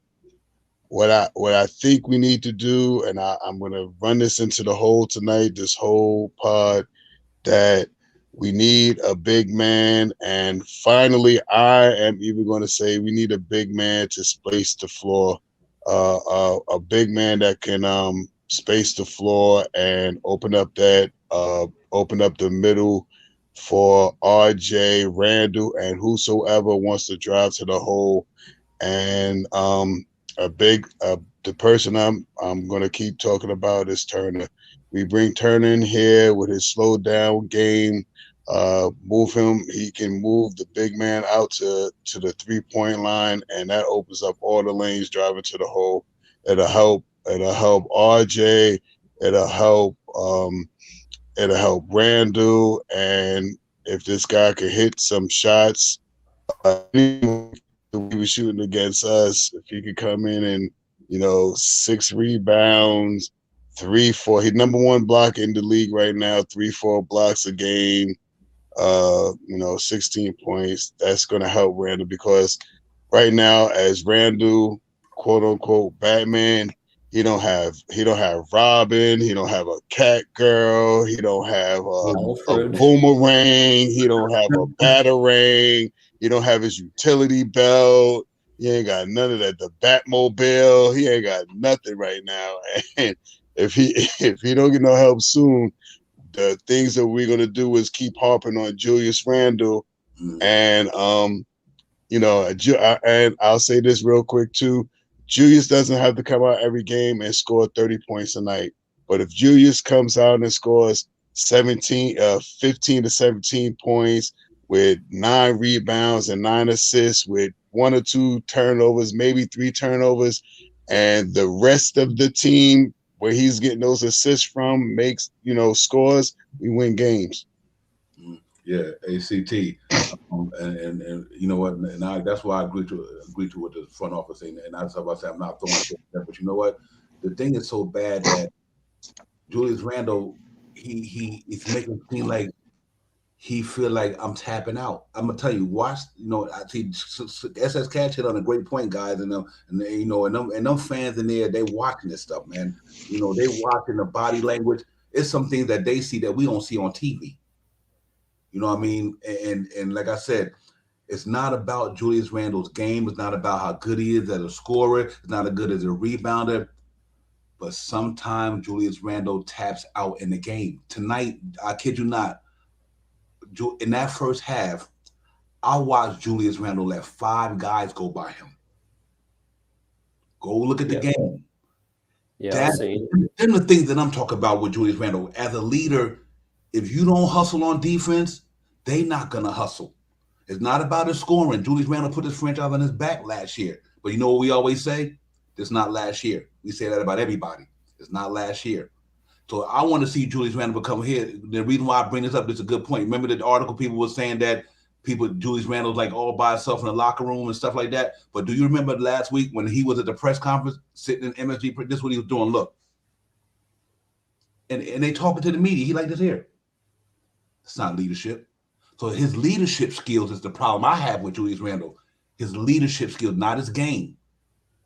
When you see your team going through something, you got to be able to say, I'm the man on this team. Y'all guys come here and when you can't let guys blow by you and then your boy is looking at you like, why, Julius? You just let the man go by you. Mm-hmm. You can't do that. You cannot do that. And I see Julius Randle do that. Plays off. Yeah, you take plays off. Exactly. And then the other guy can be like, well, damn, if my leader, if my main man doing that, then. So that's the only problem I have with it. It's not about, y'all know me, I'm the biggest Julius Randle dude. I'm glad I wanted them to sign him back. Julius Randle put the New York Knicks on his back last year. The whole franchise. Let's not forget just the team. He put the whole franchise on his back last year. So I'm just disappointed that this year, he's going to get the scrutiny, CT, because he got the bag. You know what I'm saying? He got the bag and all the other stuff comes with it. All the good stuff, all the bad stuff. Julius Randle's not a perfect ball player. Nobody's perfect. But as a leader of the team tonight, like I said, I've seen that man do some things tonight like, yo, why are you letting this happen? You know what I mean? And that's what I'm trying to get with the Julius Randle thing. That I want to see Julius Randle become a leader. Not, because you know what everybody's going to say, guys? They empty stats. That's what they want. Because listen, when Julius would think about this here, when Julius we winning games and Evan Fournier ain't been doing good all year, and Julius Randle have won some games without Evan Fournier. But I think Julius Randle need to pull this team together. It's Tibbs, then it's Julius Randle, because he's the mega player on our team. He after Tibbs, he's that next guy up. And so when we going through these funks and everything, his leadership need to come to the table, pull the troops together. We need to get in the gym, cats. We slacking, or we need to do this and that. That's the problem I have, and that's why everybody say he's not a number one. But I'm not putting a loss on Julius Randle. But what I'm saying is we're gonna have to be able to rely on him to pull the guy together because he's our mega player. You know what I mean? And I think his game is good. The man double machine. He passed the ball. He's not a selfish player. He's not selfish. There's nothing about his game that I'm worried about. CT about what he could do with a basketball. I'm worrying how he handled the mental part of it. Mm-hmm. That got me right now. It's just this mental aspect of his game. And like I said, that day when he was in that press conference, man, and they asked him a question, you on your full length here? That's not a good look. He's too casual, I think. Yeah. To me, he's not. We're putting him in a role. He's in a role that he's not fit for at the minute. He's not a number one. He's not a leader of a franchise vocally. He's not. His talent-wise should not be a number one. Put Julius Randle as a 2 or a 3 on a team, and That's all. you really get the best out of him. Let's say we could pick a million teams, put him on Golden State, put him on Brooklyn, put him on, in that nice role. But right now, it's on this front office to get a proper number one. And I want to bring up this. There's some more aftermath from tonight, and Mitchell Robinson. He's been no filter. Posting stuff on his phone. So I'm not sure if anyone's seen this yet. I'll just bring it up, and I think this man's on the way out. If Tibbs sees this, or the front office has got to be upset. So he posted this.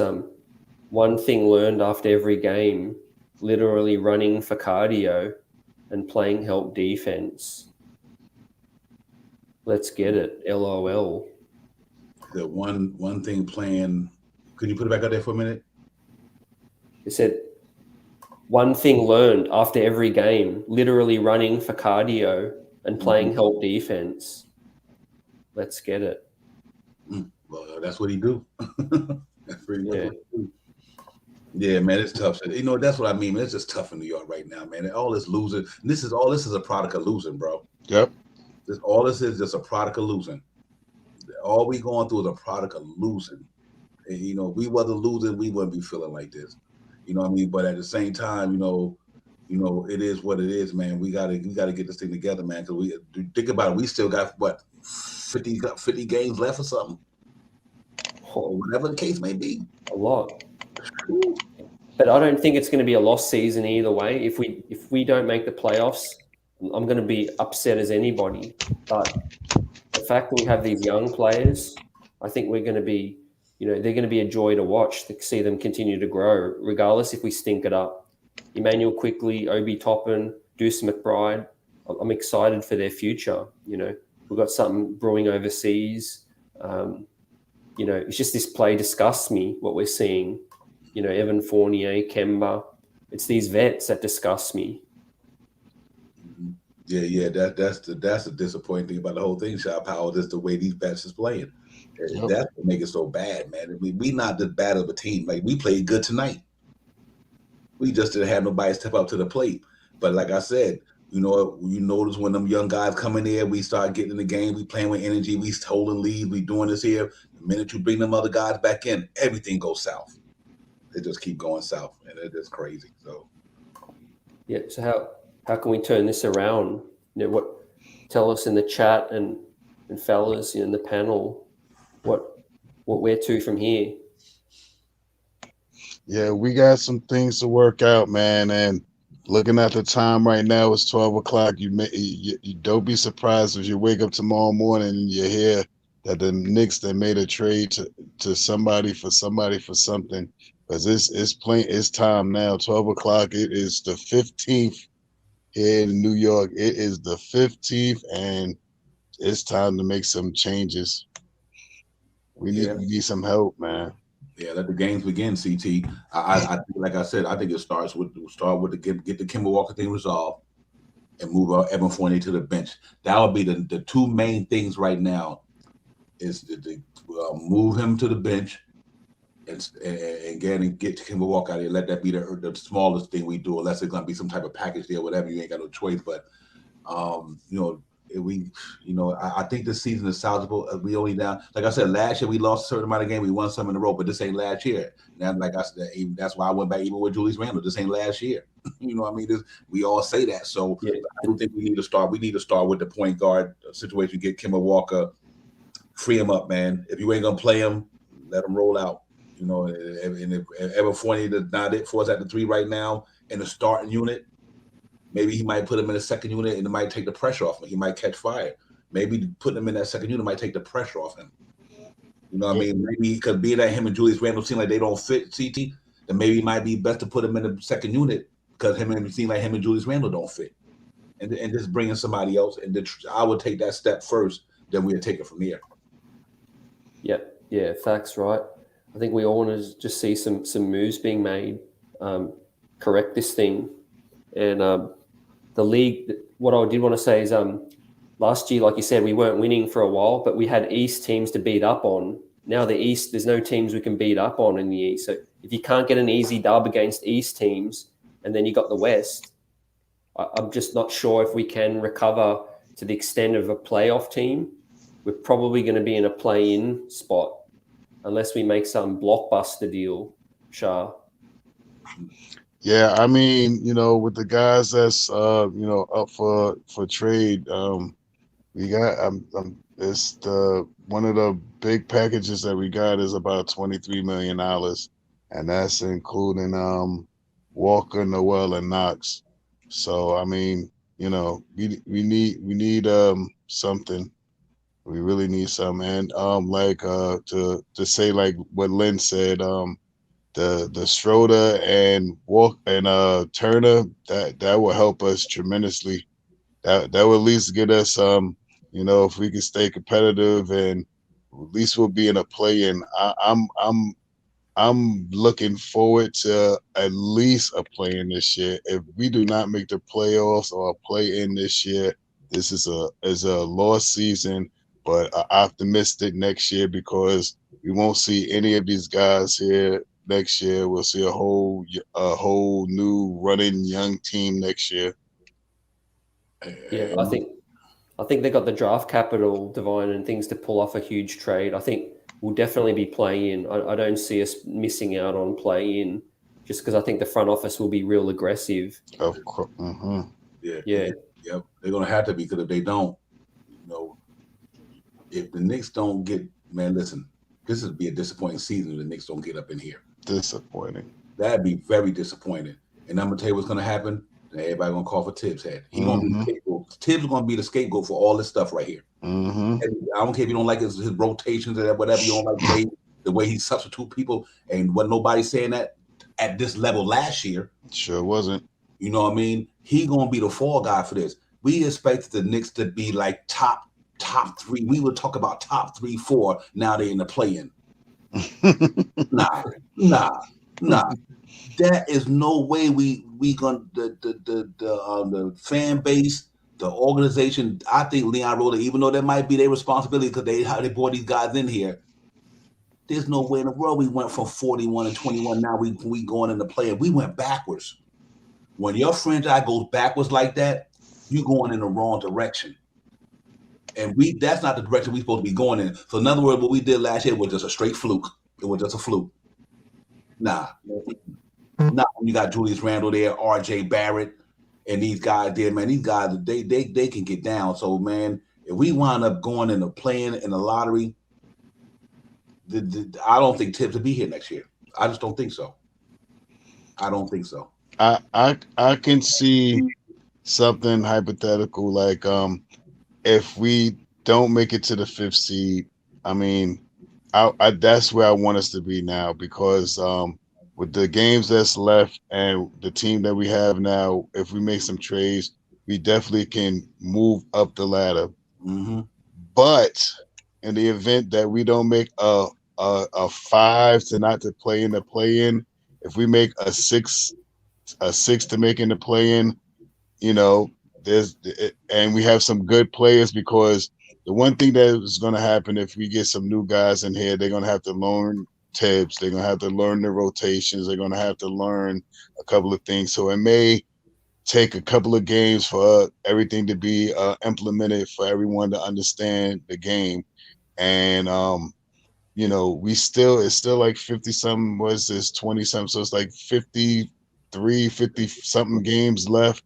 We still can make a power move to get into that top 5th because like you always say, Divine, man, the East is knocking off each other, man.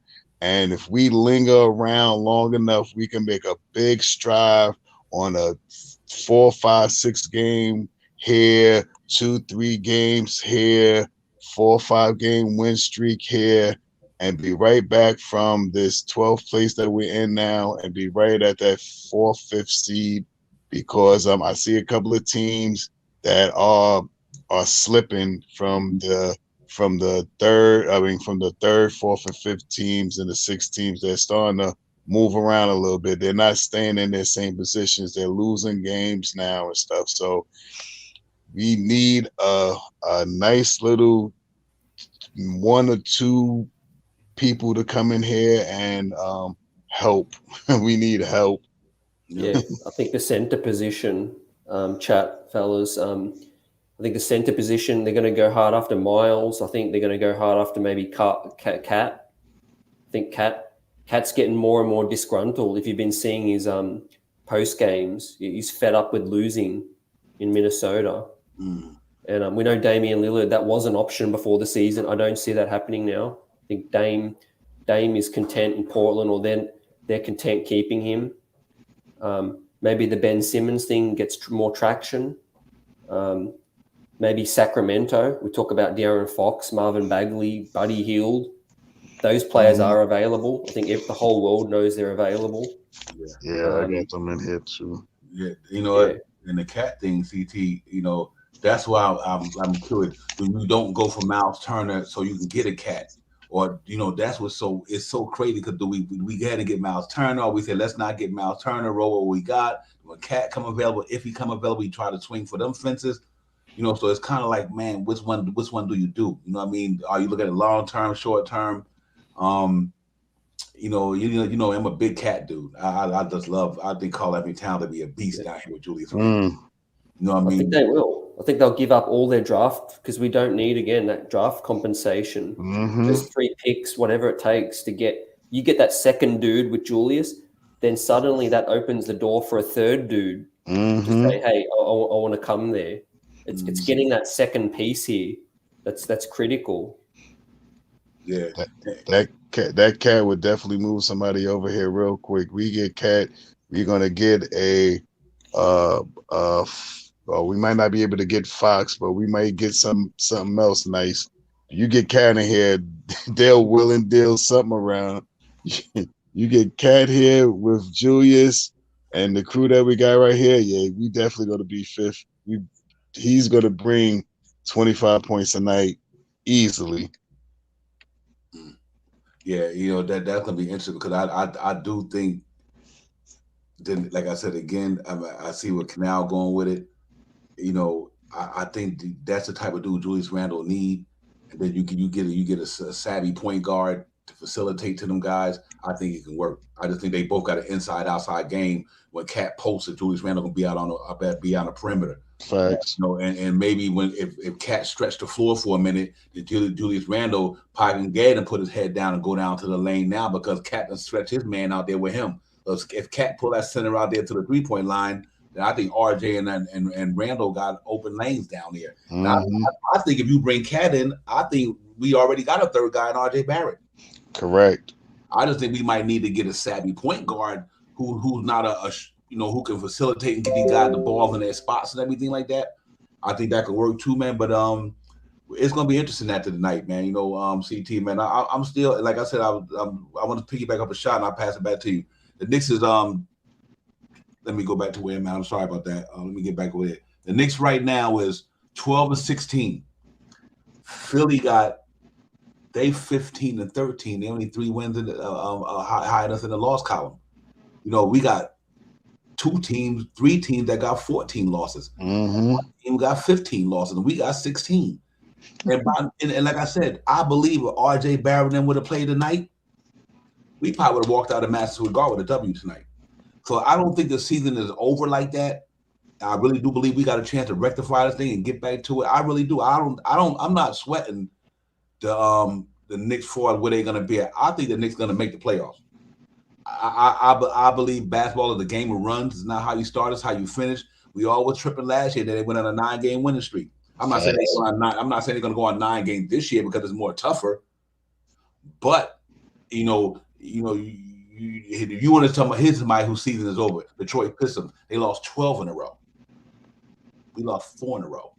It's a big difference there. You know what I mean? Of being a bottom feeder and being somebody who just in the slump.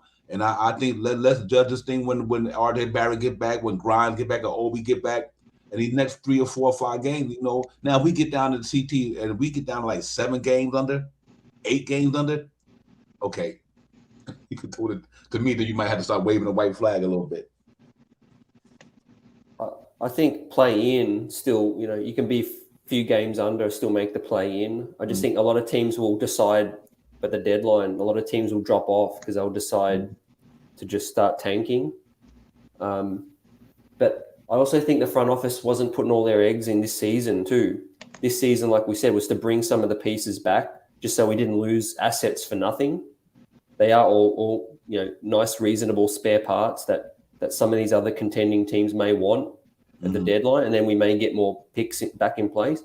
Or I thought they were going to use this season to pull in that second big fish, you know, see how the season was going, pull off that Damian Lillard, you know, De'Aaron Fox, some other trade, Karl Anthony Towns, try to make that happen, I think, because they know they're not going to win a chip this season, but it's to set themselves up for the futures to come, right? Julius Randle's only 27 years old. You know, he's on a very friendly deal. He saved some money. To the chat's point, you know, he saved us some money to give it to Evan Fournier, but that wasn't the future move. You know, the next move is to find that number one so that Julius can fall back, you know, and be that 1B, 2A. And then hopefully hopefully in 2 years' time, RJ Barrett is a 2 or a 1 or that third star. You know, I know it was wishful thinking, but I know what I wish they could have did. I know if it would have, could have, should have, but they didn't, so need to go on that. I wish they could have just gave Fournier the same type of year they gave my man and them. You know what I mean? You know, 2 years with a third year option. Because, you know, and to give him a chance to prove himself in New York first year, see how he can handle this stuff, and see if it's going to work out for him. I do think the front office dropped the ball on that one. And that's about the only one I'm not too mad at everything else, CT. I'm just disappointed. I'm just disappointed because it's not the front office I'm mad at. I'm mad at Evan Fournier. Because if I was the GM, if I was the guy running the team, and I looked at my thing and I seen the guy who's averaging 18, 19 points for the last 4 or 5 years, I don't got no problem with trying to take a game on this guy because the guy, he putting up these numbers every year, and it's consistent. So I would have been like, okay, take a fly on him. You know, the cat could score the ball. He could do this. It's just disappointment because he's in a terrible funk I ever seen. And that's what got me feeling some type of way about the whole thing. I'm not even mad at the front office of what they did because you know what? I had the Knicks winning 50 games, so that's why I'm not mad at the front office. Because I have anything I need to be mad at myself was thinking they're gonna win 52 games. You know what I mean? I had them winning 52 games, so I thought the front office did a phenomenal job. But like I said, when we losing, everything goes awry. Everybody gets to blame, and everybody just. Because we all set up here on this show and your show, my show, and every other stream. Yeah, Knicks got the squad. We're going to win 50 games. We're going to win 48 games. We all got pulled in by it. But when that dude, and I think we still can win some game. Like I said, don't trip, guy, because I really believe that, like, we would have won tonight, it might have been a whole different story. I like, you know what? We won the game without RJ Barrett, Obi Toppin, and Grimes. We found a way to lose 105-96. I'm not mad at that, by no means. I do think that they played a good game tonight, but it's just so frustrating because we keep losing, you know, and it's starting to mount up, and the pressure starting to set in on all of us, you know what I mean? And you know, but I think we're gonna be fine. I'm like I said, now when I get to the halfway of the season, by the halfway of the season, y'all hear me panic. Right now, I'm not gonna do anything. Like the Knicks can come out next week and win 6 games in a row. Next thing you know, joint. Oh man, yo, that blah blah blah. You know what I mean? Yeah. Schedule gets heaps lighter, Divine. Like we now play Houston, we play Minnesota, we play Detroit, we play Celtics twice, we play Indiana again, we play Cleveland. I mean, we can get it together, but we need to do it real quick. Like you said, we got 4 games under. We got a nice little slide coming up right now with some teams that are fighting just like we trying to fight, and some under 500 teams like us, man. And this is tis the season. We need to you know, really pull some stuff together and you know, get it going because I'm also like you, Divine, waiting to see what happens by mid-season, by the All-Star break, and see where we are. If we're a real 500 team, we have a real big chance because there's going to be a whole lot of 500 teams in the East, and that's when everything really starts to heat up. And but we just need to we need I hope this front office right now is sitting down, talking to people, trying to get some moves made. And like you said, the first move they need to try to implement is to Lynn got this in my head right now. I'm really stuck on this Schroeder thing now. And she scratched my mind with it. And every time I just blink now, I'm like, Schroeder, $5 million. That's easy. We could just make a simple trade. And if they want a second round pick, give them a second round pick too. With Fournier, I mean Kimba for Schroeder right now. That could happen quick. Mm-hmm. Yeah. Him going back to Boston. Yeah. Oh yeah, Let's man. not quickly rule out the protocols running amok with this season. There's some hard teams we could face that have half their roster missing. Yeah, there could be true. more games this season where half our roster's missing. Mm-hmm. I mean, this is quickly becoming a compromised season. I could see it going that way with all these protocols. Yeah, absolutely. ACT, if you look at the East, I do think the last three bottom feeders right now, to me, gonna be the Magic, the Pistons, and I'm gonna throw the Pacers in there. And we only a game in a loss column in front of them. But I don't think the Pacers. I think the Pacers doing something totally different. I ain't gonna say totally different. They about like the Knicks. They got to do something. But I don't think they trying to be competitive this year to go in there and how would I say, fight for the playoffs. They might try fight for the play-in. But I still look at a lot of teams up there, like, the Hornets ain't guaranteed, man. They 15 or 14. What I mean? The Hawks 13 or 14. They slipping too. They slipping too. Right there, man. That's what gives me optimism that we not the only team stinking it up right now. Right. But we the only team right now in the East got the longest losing streak. Detroit Pistons got a 12-game losing streak. We got a 4-game losing streak. No, well, the Magic got a 5-game, then we got a 4. So we got the third longest losing streak in the East right now. But I do think that changed around. I do think this team is better than the way they playing. I think we way better than the way we playing. I just think that right now, Evan Fournier is just not giving us what we thought he was going to give us. I'm not even worried about Kemba. Well, let's just throw Kemba Walker out there. And even without Kemba Walker, I think this team still should be better than they are. And the center spot. We're getting absolutely nothing. Nothing. In the centers. Like nothing. I'll be willing to play Jericho Sims and Obi Toppin when he comes back. Just those two guys at the center. Because I don't care about this so-called rim protection we get when they're not even helping. They're not helping offensively.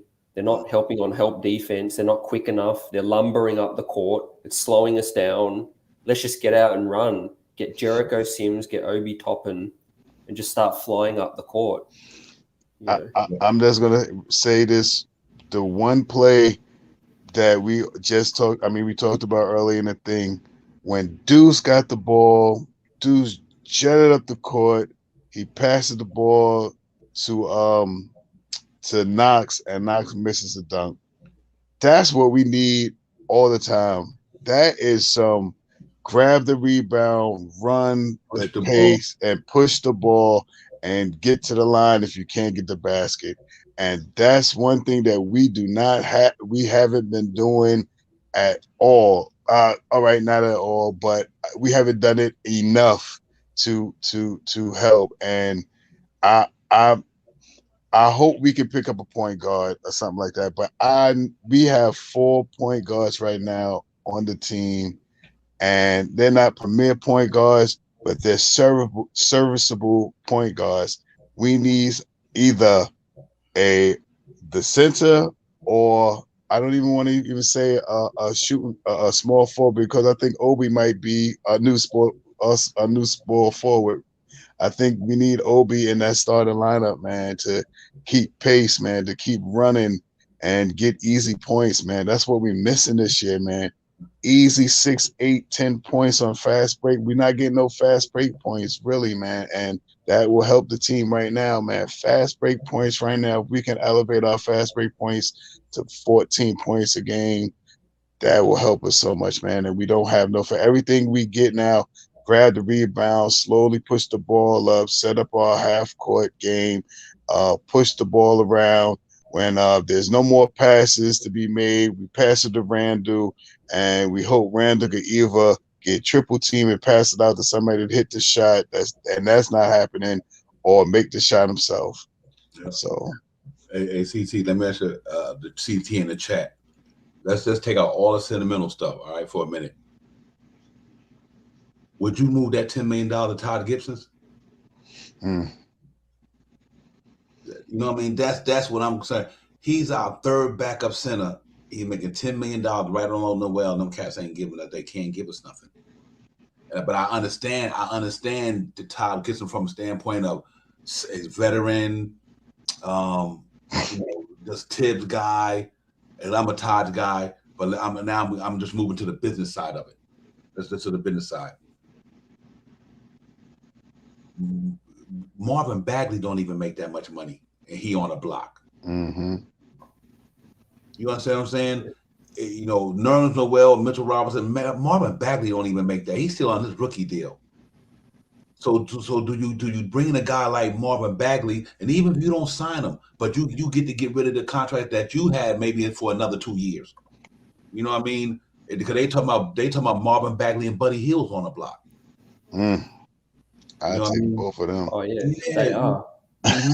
Yeah. So let's say Buddy Hield got $19 million.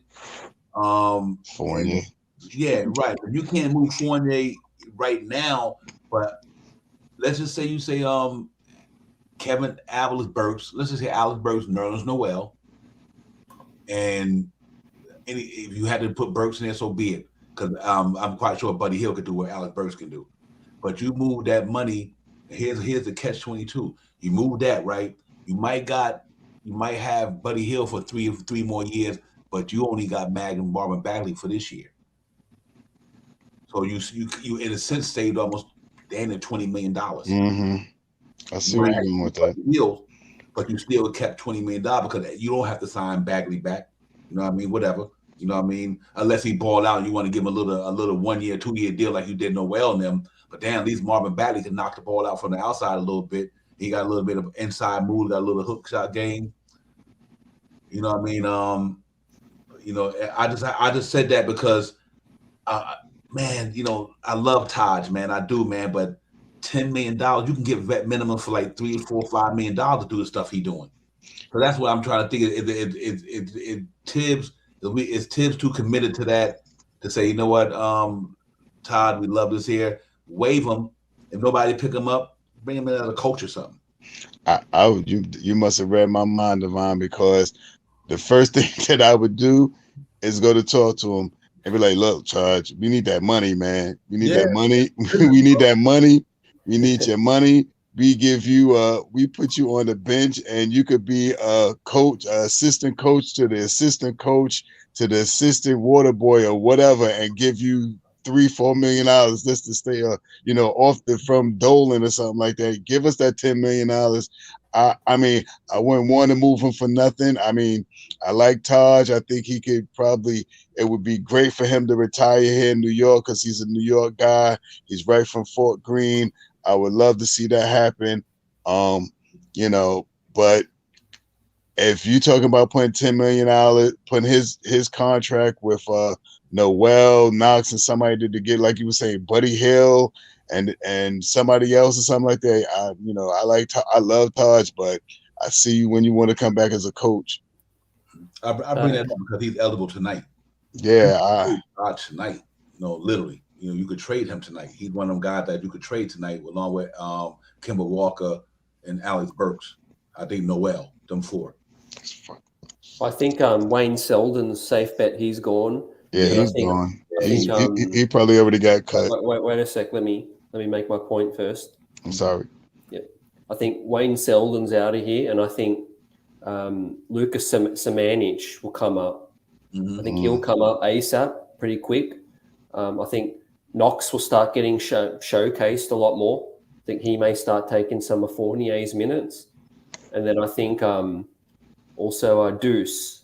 I think based on what we've seen, Deuce and Grimes. Yeah, go ahead, Shah.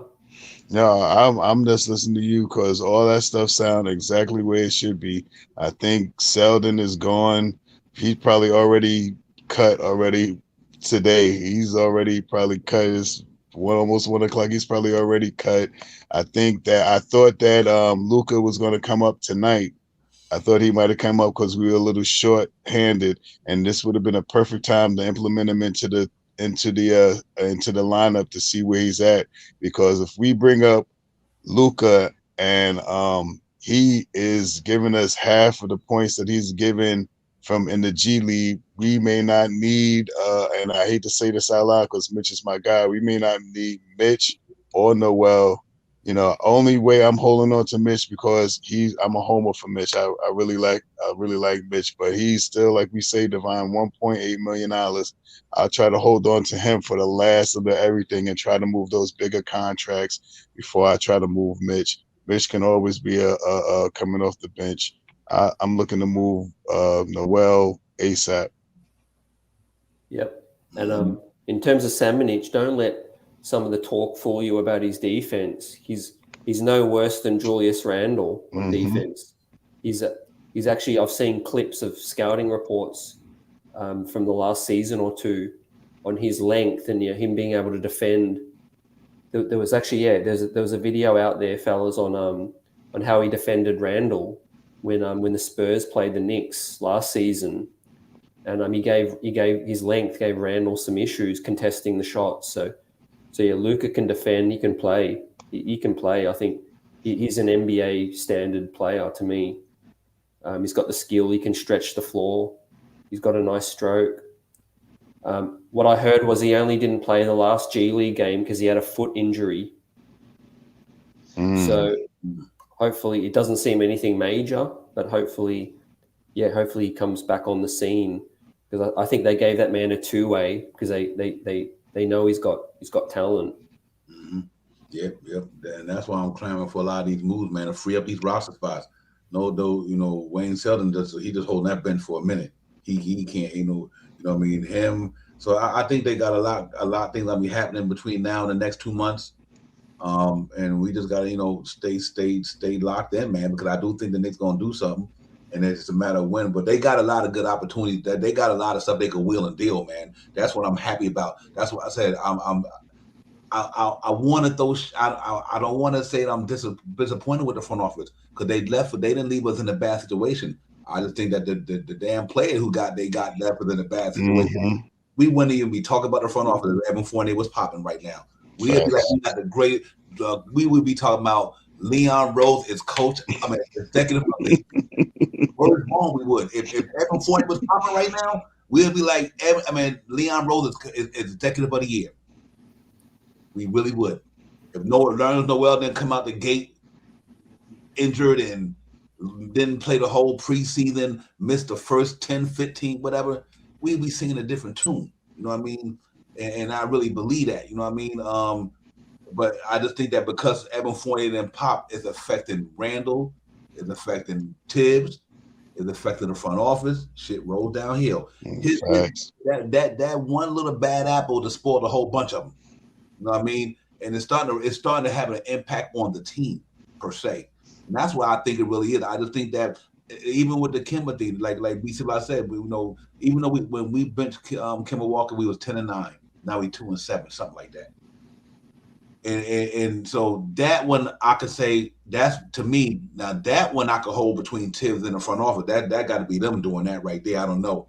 But man, if Evan Fournier would have been just playing his regular season basketball, I don't think we would be talking about half the stuff we talk about right now. We won't even be talking about it. So that's why I said, we can't go from a team who was good. You just don't go from good to bad overnight. Just like Evan Fournier don't go from good to bad overnight. The Knicks don't go from 41 to a playoff team, playing team overnight. I don't care how good the East got. We got good too. You know what I mean? We got good just as good as everybody else did. They made moves. We made moves. Well, only the problem is the one of our moves is not working, and that shit is affecting the whole team. The whole team. So let's hope that CT, like you said, man. And child, we just got to shake it up, man. Put that man on the bench. I guarantee you put Evan Fournier on the bench and put somebody else in there. Grimes knocked down 7 3-pointers in one game the other night. Mm-hmm. He plays defense. He know how to get to the lane and pass the ball. That behind the back pass to Mitchell Robinson for that dunk. I mean, come on, man. You know what I mean? So here's the snag, and I'll kick it back to you quickly. But if you bench Fournier now, it hurts his trade value. So I think until you can find a trade, you might have to keep playing him. Okay, I can see that. That makes sense.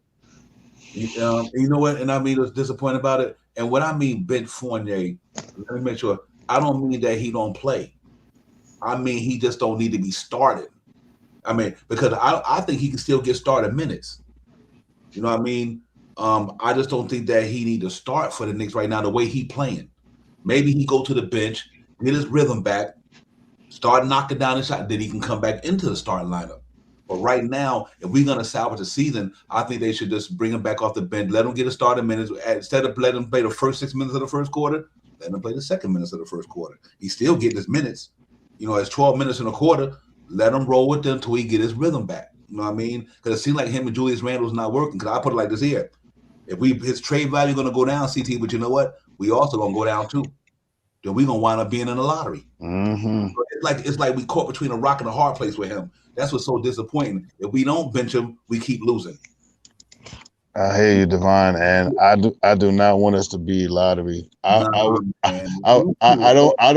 really want us to be a play-in unless we like the sixth, like the first play-in, because then you have the option of playing 2 games. Because if we 9th or 10th or whatever it is, and it's a 1-game eliminate. Yeah, I'm not with that. I'm not with it. I could see, I mean, I'm pushing for us to be out of that play-in, and I want us to be 5th, 4th, 5th. I still want us to try to get up there. But if we do have to be in a play-in, I want it to be that 6th, maybe 7th, because you have an option of playing 2 games instead of that 9th and 10th where you were eliminated after that first game. I do not want to see that happen to the Knicks this year. So what is it, 8 teams, CT? Was it 18 plus 4, 8 plus 4? Or is it 8? Is it Fournier was 3 years guaranteed. I'm talking about the play-in. Was it 8 playoff teams and the other 4 fight? How does the playoff thing work again? That's what I guess what I'm trying to ask you. It's 10. I think it goes up to 10 teams, 6 to 10, and 10 and 9 has the 1-game elimination or something like that, and then 8, 7, and 6 have like a 2-game elimination. So I'm if I'm not mistaken, I think 8 and 9 or 6 and 10 plays each other. Then if 10 wins, then they advance to play whoever's out of that. But if the 6th team win, then you might be the 7th team or something like that. I forgot exactly how it goes down, but I know it's 6th, 7th, 8th, 9th, and 10th, and then it's 1-game elimination. Then it's a 2-game. You have a chance if you're 6th or 7th to play again. So as a right, it's 7 and 8. Yeah, 6. 7 and 8. All right. Yeah, 6 all is right, safe. All right. So as of right now, the Knicks is in the lottery. Right. We're not even playing. We are. That's the reason why I said, what we got to get to do. Listen. Let him come off the bench until we get back in the play. That's all I'm saying, because, man, his trade value won't be nothing if the Knicks do not get in the playoffs in that play-in. This will be a disappointing season for a lot of us, bro. Yes. Heads will roll. Yeah, it would, man. And that's where I was trying to go with that is, I'm hoping Fournier just all of a sudden just snap out of it. Listen, man, I ain't the one to hate on Fournier. But you know what? When you do good, you get rewarded. When you get bad, you get reprimanded. Am I right or wrong? Facts. You do good, you get rewarded. You go in the criminal justice system, justice is a plenty of reward for one acts of deeds. You do good, you get rewarded. You do bad, you get reprimanded. And right now, Evan Fournier should be getting reprimanded on the Knicks. So go to the bench for 6 minutes in the second unit and just don't start the game. I think you take him to the bench. I think it takes the pressure off him to have to perform with Julius Randle, with RJ Barrett. I think it might help Fournier just to get the pressure off until he get his rhythm back. Because Fournier might wind up popping, you know what I mean? But right now, I think he's a detriment to what we're doing in New York in the starting unit. I don't think he's a detriment, but I think being in the starting unit makes it feel like he's a detriment to the team. But I think if he was in the second unit for a minute, come up, let somebody start who can come in there, play some defense, and then when Tibbs makes a substitution, Evan Fournier could wind up being sixth man of the year. You know what I mean? I think Burks being in the starting unit, right, makes Fournier look even worse because it's another dude that has the ball in his hand all the time. You've got Julius has the ball. Burks is on the ball. Then you got RJ when he's in. Fournier becomes like a catch and shoot guy. You didn't pay $19 million for a dude that's just catch and shoot. That's what's disappointing, CT. I'm glad you brought that up. We gave a guy $19 million that all he do is catch and shoot. We gave, and here's the thing, Reggie Bullock got $10 million. He catch and shoot with defense.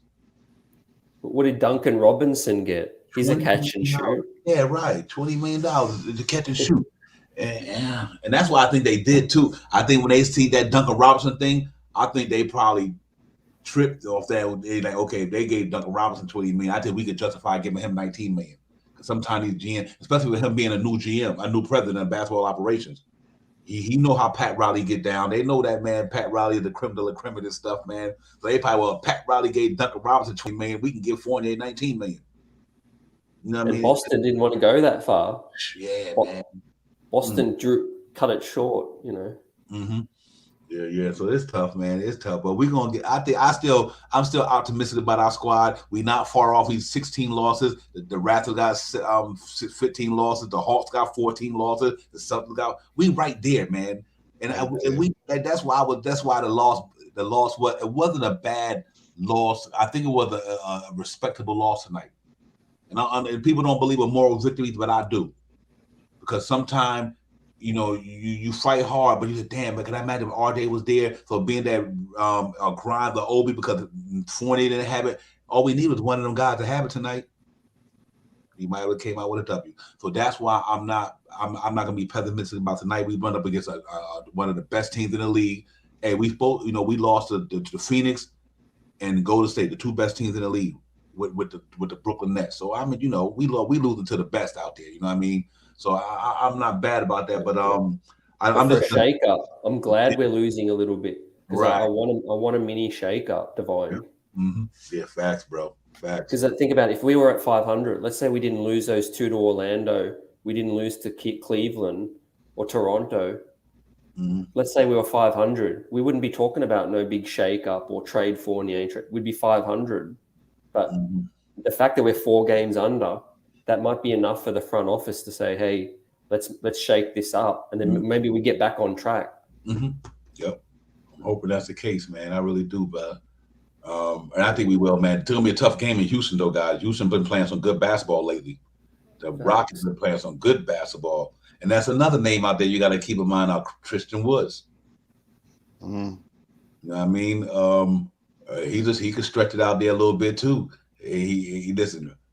Like Sharp Power know how much I love me some Mitch, but you telling me the Knicks can get Christian Wood for Mr. Robinson or known so well, I'm on board. Yeah, I'm with it. I'm on board, bro. I mean, you know, and that's here. That's a name. And here's another thing I like about his contract. It would be done pretty soon. He only signed like a 2 or 3 year deal. You know what I mean? So you always got to mix the business side of it. You know, to keep the cap space flexible. So yeah, man, Miles Turner, Christian Woods, and obviously Cat, them the bigger names out there. But and then you go to the point guard situation. Dennis Schroeder looks good to me. I don't have no problem with that $5 million. I think, like you said, the guy down in LA, if you want to send Kemba Walker there for Kendrick Nunn or somebody, it's some things we could do to weather the storm. That's the front office. Like I said, I see T.I. like real quick. I think this is the most important task for our front office since they've been there right now. Between now and February the 10th. You're gonna see what our front office is made of. Are they the guys who we thought they were? Mm-hmm. And we're also going to see if they're in sync. Yeah. Divine fellas, like that. They got players that didn't really suit Tibbs' system. Short point guard, 5'10". Evan Fournier, he doesn't defend. And by all accounts, Thibodeau wanted Reggie Bullock back. So they did not listen to that. Like I said, I think they overreacted to the Atlanta series. They thought, oh, Reggie Bullock, he's useless in the playoffs, which he was pretty useless, but that doesn't mean he didn't help us in the regular season. I just think it was a poor matchup. And I ain't got no problem with the money they gave Alec Burks, got no problem with the money they gave Derrick Rose, and they gave Nerlens Noel even, because that's tradable. Mm-hmm. But the Kemba Walker thing was a fallback. So you can, if anything, you can say their incompetence to get a better player. They were indictable for that. Mm-hmm. Yeah, absolutely. Because they definitely tried to go at the Sun. They wanted Mike Conley. He signed back. I think I don't care. You could have threw down the ball whatever you want to. I don't think he was gonna pick. I don't think down the ball going to pick Julius Randle or RJ Barrett over Zach LaVine or DeMar DeRozan. I don't think that was going to happen. You know what I mean? Yeah. I don't think that was going to happen. If you go down the landscape of everybody who signed in the NBA offseason, a lot of guys stayed put. A lot of guys went to better situations. You know what I mean? And you can't make them do what they want to do. Yeah, it's tough. It's tough, man, because sometimes it just might not be us. We might have reached out to them because, like I said, I know for a fact we reached out for Mike Conley, but he wanted to stay in. He wanted to stay with Donovan Mitchell and Rudy Gobert. And I don't blame him. I would have stayed there too. Yeah, CP3 and Lowry, they committed straight away. They got paid the bag, so we couldn't do anything but get a fallback plan. Mm-hmm. But there's some good guys out there, though, man. It's some guys out there that's gonna shake loose, and I think we'd be in a running for them. I think we'd be there. One, you know how you say it, CT. Rome wasn't built in one day, brother. You know what I mean? So we just stay optimistic. Like I said, I enjoyed the game tonight. Salute to Steph Curry. I enjoyed the game. I thought we played well. My man Deuce McBride is the future. Deuce McBride and Grimes, them boys is the future. You know what I mean? And that's why I'm not concerned about this thing, because I really believe you get some good veterans there that replace Kemba Walker, who might got a little bit more burn in them, who might got a little bit more energy. That's why I like Dennis Schroeder. I can see Dennis Schroeder and McBride locking down the backcourt with Derrick Rose. You know what I mean? I could see that. You know what I mean? And like I said, you got quickly. I would love to get RJ back at the 2. You know what I mean? Facts. And that's why I keep saying Robert Covington. Because now think about this here. Robert Covington's coming off the bench for the Portland Trailblazers now. He was starting. He's on the bench now. Ooh. And they talk about with the Chauncey Billups. It seems like a lot of them not gelling with Chauncey Billups neither. So I wish they could send Fournier out there for Robert Covington and some whoever. They make about the same money. He can go out there and he can shoot a 3 with Damian Lillard if he want to. They lost my man CJ McCollum. Send Kemba Walker, my man out there. Whatever. I don't know. Kemba is one of the. That's one of the teams that might want to take Kemba too. Mm-hmm. Kemba is Portland, LA, and the Clippers. Mm-hmm. Hey, suspected. That's what I've been looking through and finding. Those are like maybe the projected teams: LA, Lakers, Clippers, and Portland. 3 West Coast teams. Let me ask you a question, CT. Who gets Ben Simmons? Ooh. That's tough, Who bro. gets Ben Simmons? That's gonna be a I don't know if you guys know, but apparently what I'm hearing is he's not vaccinated. So yeah, he's not. I don't know if that rules out a Brooklyn trade. Yep, it does. That certainly wouldn't work. Unless he decides to get vaccinated. And New York, us too. Right. It'll kick us out of the play for him too if he comes, because he would have to be vaccinated. Mm-hmm. And we just went through it. They've put a mandate in. So. Mm-hmm. And then Damian Lillard, they're not entertaining that trade. That was the most likely thing I was going to say. Mm-hmm. Man, it's difficult. I just don't know. I mean, LA maybe. Mm-hmm. Does Westbrook help Philly? Westbrook and Embiid. Yeah, I think he gets Westbrook's back on the block. I guarantee you, if if Ben Simmons had a chance to go to New York Knicks, he'd get vaccinated. He probably want to do that shit because he don't want to go to Philly. Mm. I'm gonna make my move when I get up out of there. I'm not giving y'all no reason to keep me. Right.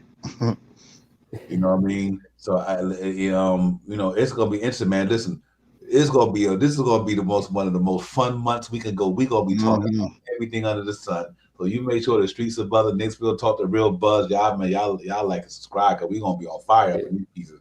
And y'all already know, man, we're gonna be on these platforms wilder because that's what we do. You know, we talk Knicks, man. We talk Knicks and NBA, and we are passionate New York fans, and you know, and we love our squad, man, and we passionate about them. You know what I mean? And like I told you guys, man, New York Knicks is like a way of life for me, man. That's like putting a pair of socks on for me. You know what I mean? That's been a part of my culture since I was 8 years old. So I mean, you know, and so I'm passionate and tuned into the Knicks more than any other sports franchise I know. And I'm a Giant fan. I'm a Met fan, but don't nothing move me like the New York Knicks. And my wife would tell you, from October to April, ain't no date nights. What you talking about? The Knicks on tonight? You know what I mean? So that's why I get emotional about the Knicks because it's been a part of my life since I was a kid. I mean, literally, I'm an 82 gamer, but I watch 82 games a year.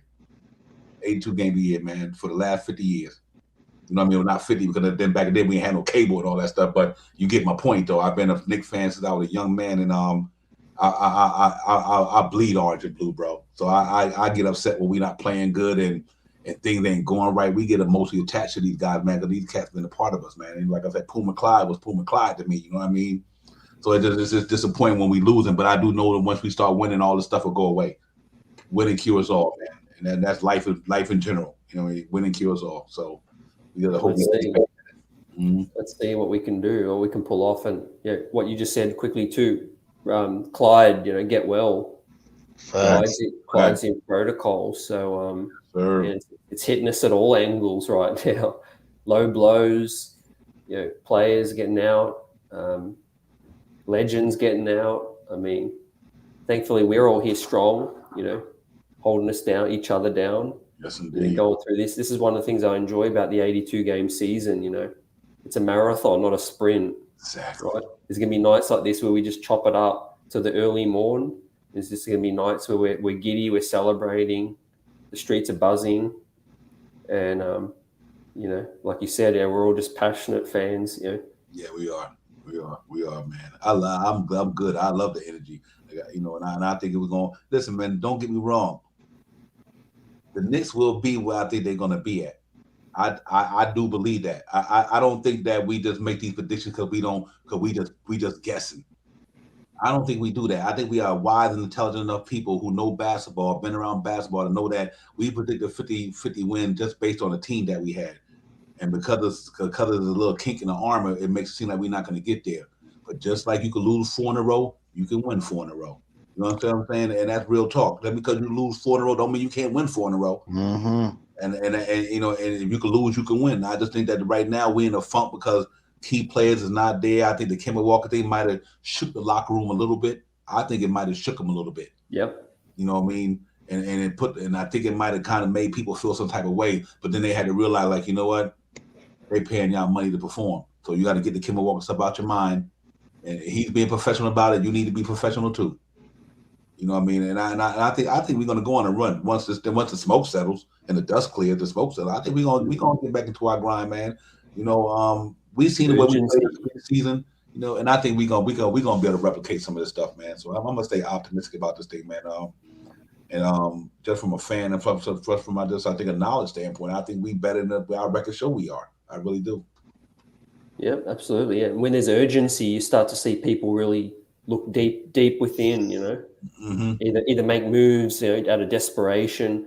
Players start trying to, concentrate more, focusing. We had all these players have babies this season, all this stuff going on at home, all this stuff happening, craziness. And, I think they also felt a little bit too confident after last season, Yes, they got better, but the East did get a lot better. And I just think, we've taken some teams for granted, like we did. We got punched in the mouth by Orlando, Cleveland, almost got beat by Houston. I mean, it's going to be real interesting when we play Minnesota, we play Sacramento. all these mediocre teams. How do we look against them? You know, but yeah, let's go around the panel, get everyone's parting thoughts, and then we'll get up out of here and we'll be back against Houston. All right, salute to the chat, salute CT, salute Divine. Let's wake up tomorrow and have some breaking news tomorrow. Let's see something happen. First day of this trade experience. Let's see what goes on. And let's be hopeful for the end of this week, man, because coming on your platform, both you guys, CT and Divine, you guys make me do homework and I go investigate and y'all got me pulling out my computer over here. I got my tablet over here. I'm doing one thing over here. I'm doing one thing over here. I'm trying to get some things to put out some real thoughts and some real ideas and stuff like that. So I see something happening with Kemba soon, and I think in the next 7 to 10 days we may make a significant move right after Christmas. I think is when we may see, or right before Christmas, we may have a Christmas present, and let's see what happens. But thank you guys for putting me on tonight. Let me gel with you guys and vent my feelings, just like we all do as Knicks fans. And salute to the chat, my man Soulfinger out there, Jarvis out there, stuff like that. And I hope you guys pick up something else too. If y'all see something or something like that, hit me with the link. Let's get back on and let's talk about it. All right. Back. On that note, I'm out of here, fellas. Good night. Chat, y'all be easy, and let's get it. Salute. Peace. Yeah, man. Peace. Yeah, man. Let's keep the ship going. CT, great show tonight. Great energy, man. Salute to the chat. The chat, you already know. Be civilized, Soulfinger, Jarvis, everybody, man. Salute to all the cats up in there. You already know how we get down in here, man. Y'all cats is the real deal up in there, man. Jarvis, Be Civilized, Terrell Turner, Shaw Legacy, Lynn, everybody, man. Canal, all you guys, man. Salute to everybody up in here tonight, man. Joining in and representing Jonathan. Salute to you. Let's get it going, man. I don't want to leave nobody out, man. You know how we do. Let's try to keep this energy, keep optimism. Man, child, salute. Appreciate that, man. Nick Yak, salute to you as well. All you guys, man. Y'all guys, we appreciate y'all support. Shaw Legacy, all you guys, man. We appreciate y'all support for sure, man. Let's go. Hey, we down in Houston on Thursday. Knicks Real Talk got the post game that night. Because CT got we're gonna switch it up because he has something to take care of. So I'll be on the post game Thursday after the Houston game. Shaw, you know what I do? I hit you the link, man. Listen, man. Hey, we lost. We played a good game. We just didn't have enough, but we can salute to Steph Curry. Congratulations on you, my man. One of the best shooters to ever do it. Real talk. But we'll be back, man. We'll be back. Like I said, we got some things brewing around the NBA. We got to take care of the COVID situation. Look out for the tomorrow, today, December 15th, and here to the 10th, and see what the Knicks do. But I'm good. I'm still optimistic about our team, man. I ain't losing no sleep over this stuff. Like I said, ain't how you start is how you finish. Like CT says, it's a marathon, not a sprint. You might start in the back of the race. Don't mean you're going to end up in the back of the race. You catch sail. Let's hope the Knicks can catch wind and catch sail, figure this stuff out, and get back to it, man, and get some of this negative energy out the air, man. Because we really want to be here to talk about, did you see that monster dunk that Obi did, or did you see the block shots that Noel and Mitch have? But right now, it's all about Fournier and everything else. So, but salute to everybody, man. We're going to get it popping, man. CT, man, great show once again, my brother. We know how we do. Shout out, my brother. I see you, man. I know you got to get you some rest and get to work in the morning. Man, I'm later. I'm usually halfway dead now, sleeping and stuff. But y'all got me energized tonight, man. I'll be all right tomorrow at work. I'll be okay. One thing I want to say before I get off to, Lynn, you done scratched my mind over here, man, with that damn with that trade that you said, with that trade, you done scratch my mind. I'm thinking about that trade, man, so hard right there. So let's see if that comes to fruition.